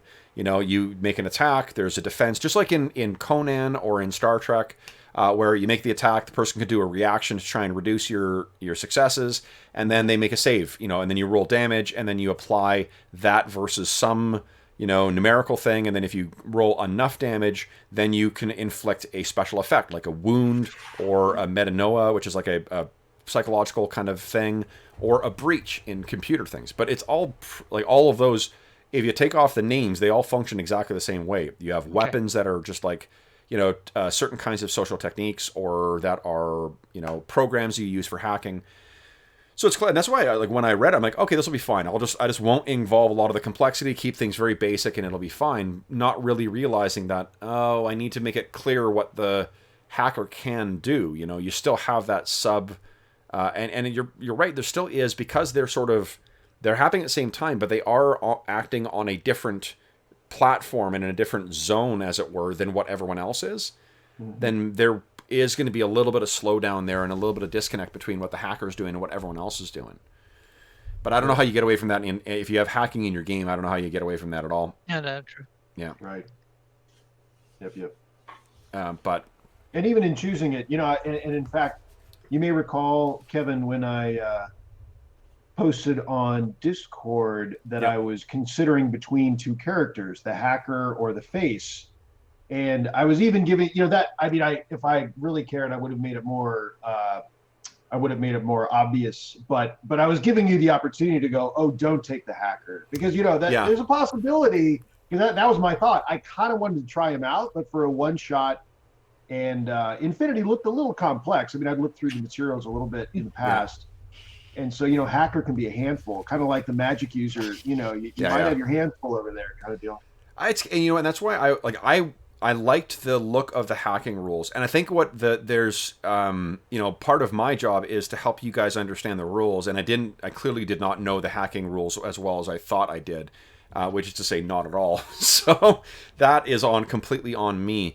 But I mean, it is a pretty complicated world, and the adventure doesn't do me as a DM any favors, because it doesn't highlight clear ways to interact with that, you know. And I think of that in comparison to our Star Trek adventure, and that first adventure, like you guys may have noticed, that you're slowly hitting different kinds of challenges, right? Like extended challenges, you know, long-term tasks, stuff like that. Star Trek is a lot looser on its feet, and I think that once we got into the game, this one might be loose on its feet too, with the idea of like the long-term goals and stuff like that. But there is a great deal of complexity in every step of those mini games, because you've got talents that might be interacting with things, you've got momentum spends to consider, and then you've got, when you're rolling effects, you've got every one of your weapons has different effects that are triggered by different things. So, so Arlen, since you weren't a Trek fan at the start. How did you find it compared with this? Because I'm wondering if it's just easier to do Star Trek. Cause I know what happens in Star Trek. No, I got into Star Trek a lot faster than I got into this, I think. I don't think it would be insurmountable. And part of that also is that, even not as a serious Trek fan, I know a fair bit about Star Trek just from popular culture and stuff. And I have seen the J.J. Abrams new movies. So I know, I know people have mixed feelings about those ones, but I do know at least a little bit about kind of the universe and that sort of stuff. But I don't know. I think I go back to Star Trek mechanically. It because you have attributes and disciplines that are much more divorced from each other. In this, right, you have attribute, and then each of your skills is sort of like a subset of that attribute. But with the discipline and attribute system in Star Trek, it feels very freeform, and it's very easy to say, kind of, here's how I want to approach this problem. One half of that is my discipline, one half of that is my attribute, and I put them together and roll against it. Yeah. And that feels very fluid to me. Versus this, I mean, this one, I kind of struggle with, just because we didn't do quite that much actual rolling, how much that would differentiate between the two, because Conan works closer to this one, right, where it's you have your sort of attribute, and then each skill is almost like a subset of the attribute. But I don't know, I definitely feel like I got into Star Trek faster. I also think about just kind of adventure design. Sean and James, you guys didn't play, but Kevin, if you remember that first session of the One Ring that we did, how that one was designed to basically say, like, here's the 3 parts to our game. This adventure is 1/3 the first part, 1/3 the second part, 1/3 the third part, and here's how they all work. That, to me, this could have used something kind of like that to say, like, here's how our game works. Here's the 3 or the 4 or the 5, however many things it is that our game does. Here's how they work. And here's one section that's devoted just to this, and one that's just to this, and one that's just to this. And Star Trek felt to me more like that too, right? Where Star Trek sort of started off saying, okay, you guys are doing very simple things, and then here's how we amp up the difficulty with a sort of extended task, and here's how we do, And that's what I wish they had. I think Fantasy Flight does the best job of starter. Sorry, the Star Trek one is also very, very, very good, but I feel it stands on the shoulders of giants. The Fantasy Flight Star Wars and the Fantasy Flight Legend of the Five Rings starter sets are among the very best I've ever read. That was another comparison I was thinking, is the Five Rings starter set, because I didn't play in that one, but I watched at least most of it, and there's a lot of die rolling. And that, to me, seems like one of the things that, like, that's something that you want from the starter adventure, is give the players a lot of chances to roll the dice, to get familiar with those mechanics.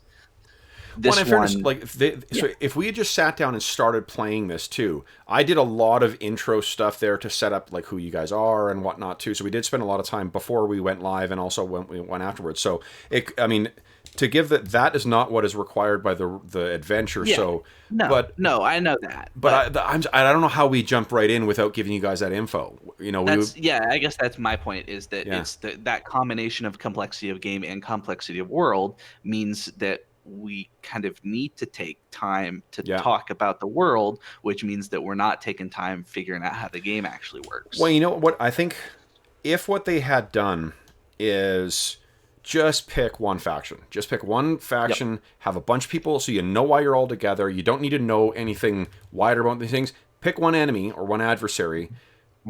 So you know, and I'll know over the course of the story, you can show me what those people are about, what they do, and blah, blah, blah. Whether it's a playable faction or one of the enemy things, like a pirate, give me a thing where if I want to do, hit the sub-mechanics, so I want to have some Psy-War, I want to have some info war, and I want to have some combat and some vehicular stuff, because those are the things that are in the core rulebook. You got vehicular rules, you got that. What I was thinking is you do a combat drop-in, infosec to try and get to get yourself, and you also get to highlight the Geist then too, because the Geist then pilots that thing around. You get to go in, you do some combat against a bunch of minions, so you feel like badasses. There's no faster way to let players feel, enjoy a game than let them win. You hit a bunch of minions, so you highlight how badass you are in comparison to the stormtrooper enemies. You need Cywar to calm the fucking people down. There's some twist that's happening there that you then need to deal with. You can engage some of your other special skills, and then you need to extract yourself, or deal with whatever the unforeseen problem is. Oh my god, there's a bomb that we didn't know about. Now we need to go and deal with that. So you get to highlight one of the adversaries, you got clear mission for what's going on, and you've got mini sessions, like mini things where you're doing each of your things. What I had sort of half-assed put together was the idea that then, in addition to the Stormtrooper things, they were going to have a drone out there. Oh, look at that. The drone is there. What a great opportunity to show you where the hacker can actually do shit during combat and make it useful. I'm going to shut down the drone's, visual sensors. I'm going to shut down the thing's mobility, so I just need to stay in cover and it can't hit me, or whatever the hell you want to do with that. Or I'm going to shut down I'm going to display fake, AR stuff that they've got backup, or that we're attacking from a different place. Like some of those ways where you can show how cool a hacker can be in the game and how they can dominate in those areas. That doesn't give you the fan service that I think, and I don't mean that in a negative way, because like if I was really a big fan of a setting, I would want to see a lot of the shit that I love, and those deep cut references that you see in this adventure to Aristea, to whatever. But I mean, for people coming in fresh, that might have been a better way to do that.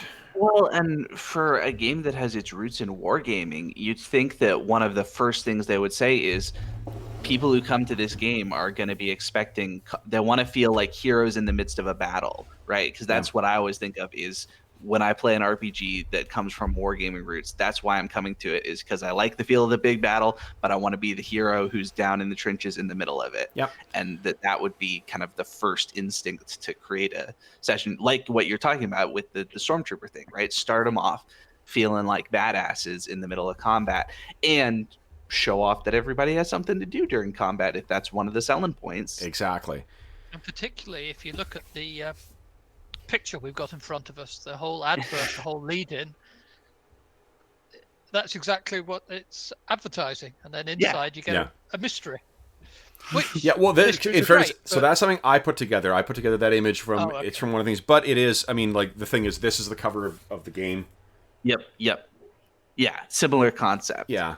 It's and that's the thing, is that I'm a little bit baffled that they didn't think what players want to do. Players who love this system are going to love the chance to be heroes in the midst of a big battle, not heroes kind of off to the side doing the intriguey stuff. So to its credit, again, like to Modiphius's credit, and every one of the adventures that they've published since then, they've all seemed to be very, very, very good. Like there are a great mix of the kind of high action spy shit, intrigue, and whatever that this adventure was trying to do, and so they definitely have that stuff in there. It's just each one of those had the same problem of initial info dump or initial entry level understanding to be able to properly engage with the game, and also time. Like there's no way I could get through any of those adventures in 3 hours.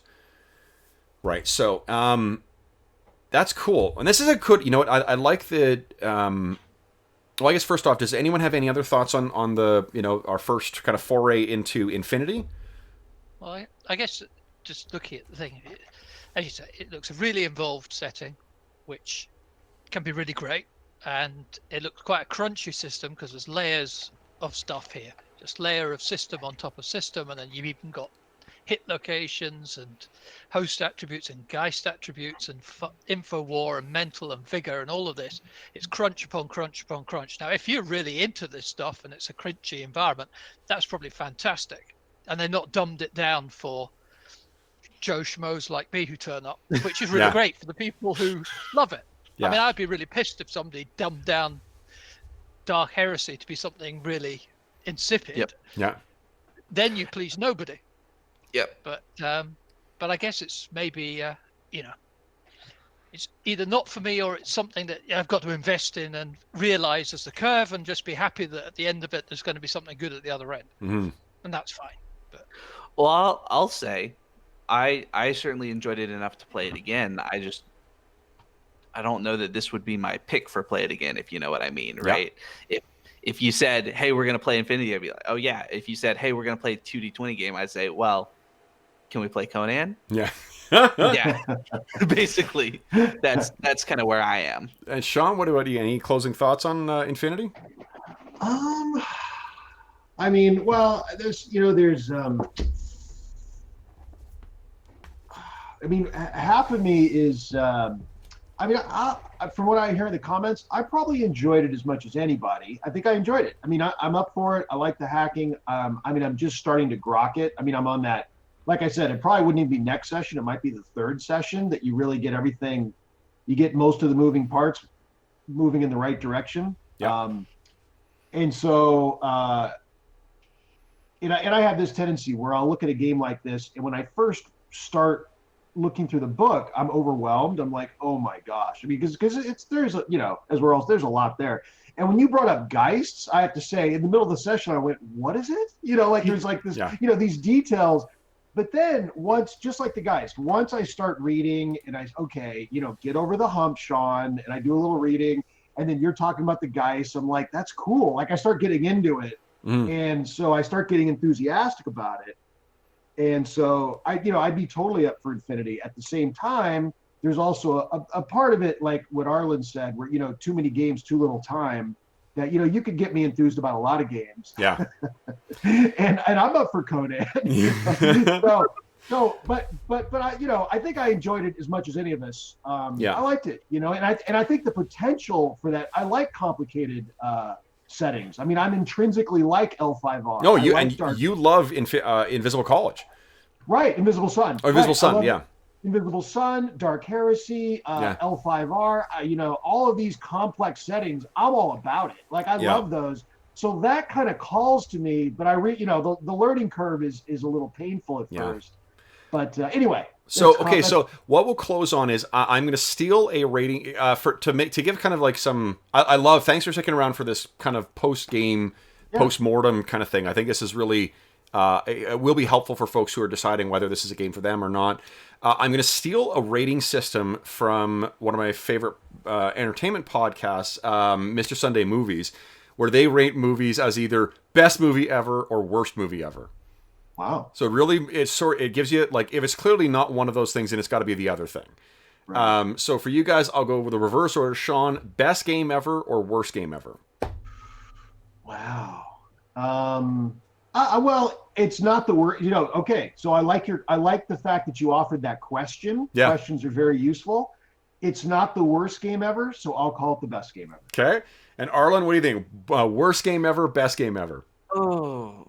I'm having a hard time because I was approaching it the other way as Sean was. I don't think it's the best game ever, honestly. So I think it has to be the worst game ever. One or the other. It has to be. I feel really mean to say it that way.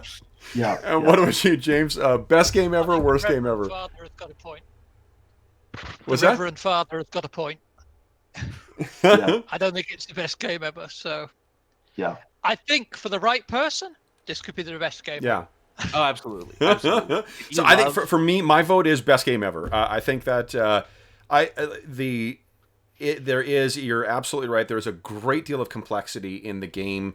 But I don't think that knowing what you can get out of the D20 the 2D20 mechanic, and my willingness to jettison rules when I don't like them, I think that the way that this game was presented in this adventure, and then also my fucking info dump for quite a bit of time, and the amount of prep, like these were not characters you created either. I think that there is a better way to shine a better light on this. So it could be for the type of game that is high crunch, that does have a very, very complex setting. There's a really, really fun game to be run with that. Whether it's going to be... I don't know if I'm going to get this back to the table again this year, because we've got 4 other games that I want to get to the table for sure, plus the charity sessions. But next year, maybe like once I understand the setting a little better, maybe that I'd be able to do a better job. And I think it would be interesting to see a restructured something that is designed to be a done in one setting, minimize the like some of the things you guys had. I have no earthly idea why Ivan has a jump pack. There's no point in this adventure where it would ever get used. So why would you have that in there? Like it's baffling to me that. And I haven't found my drop shit yet. Yeah. Keep trying to find a high location to jump from. So okay, Kevin. One more last comment this game hits me as a good candidate for something I mentioned to you some time back was because you have these different concepts like the open table concept. Yep. And so I had mentioned about we had a similar conversation about complex games before, and that was that there's probably room somewhere in like a whole nother category of games where, okay, guys, we're going to play such and such, and it's complicated, it's got a lot of meat on the bone, but it requires higher commitment. So that that upfront buy-in from a group of players. Now you have to know Infinity to even want to commit to all that. So there's that, but you might get a handful of players that say, I'm in. Everyone has to read this before we start. Everyone has to know. You have to be the expert on your character's subsystems. Everyone has to commit to the following 5 things. Yeah. And then I'll run it for you. So that kind of a whole different category. So it's funny you say that. Like running a one shot for Eberron back to back too. When I was bitching about running the pre-made adventures, and that part of the reason is because I know my adventures when it's my own, but also when you write a pre-gen like a quick start like that too, there's other like Star Wars ones do such an amazing job of baking in reasons why that particular character, why it matters that that's happening to them at that moment. In the one from Edge of the Empire in particular is so fucking good because you're all trying to get the fuck away from the hut.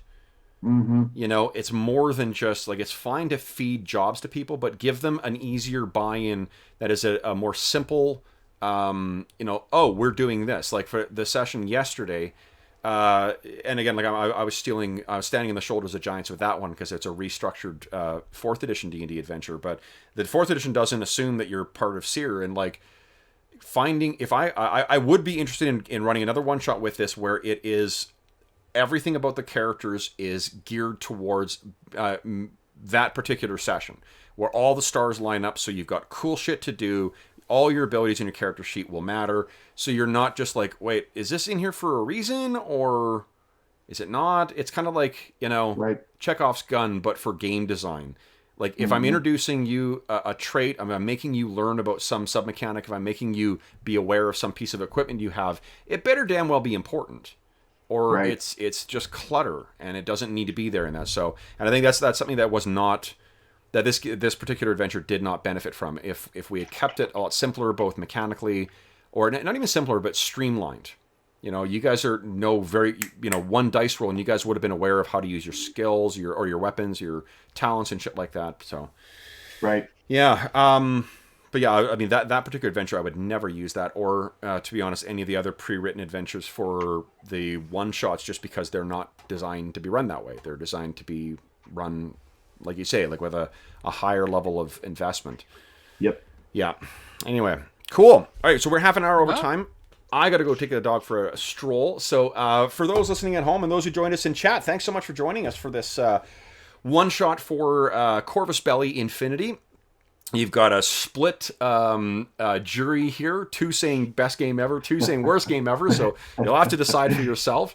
You can, as I mentioned, you can get that starter adventure. You do need the core rulebook to actually play it, but you can at least get it and read it for free. So you can find that on the Modiphius website or on DriveThruRPG. As always, if you have any comments, questions, or concerns regarding the session, please don't hesitate to leave a comment in the comment section below.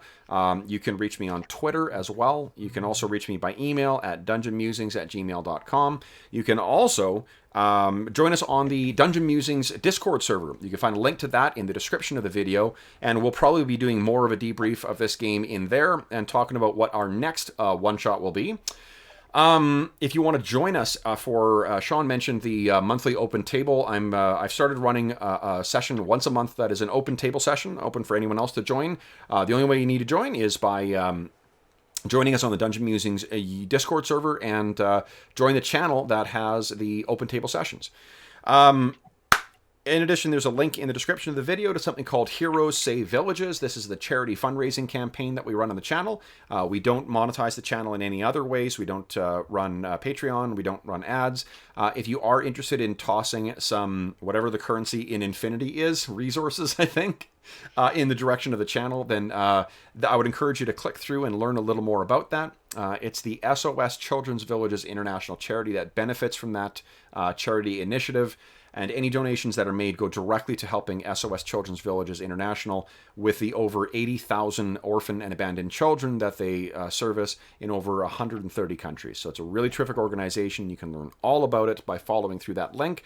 And any money donated goes directly to them. None of it goes to the channel. None of it goes to any other middleman.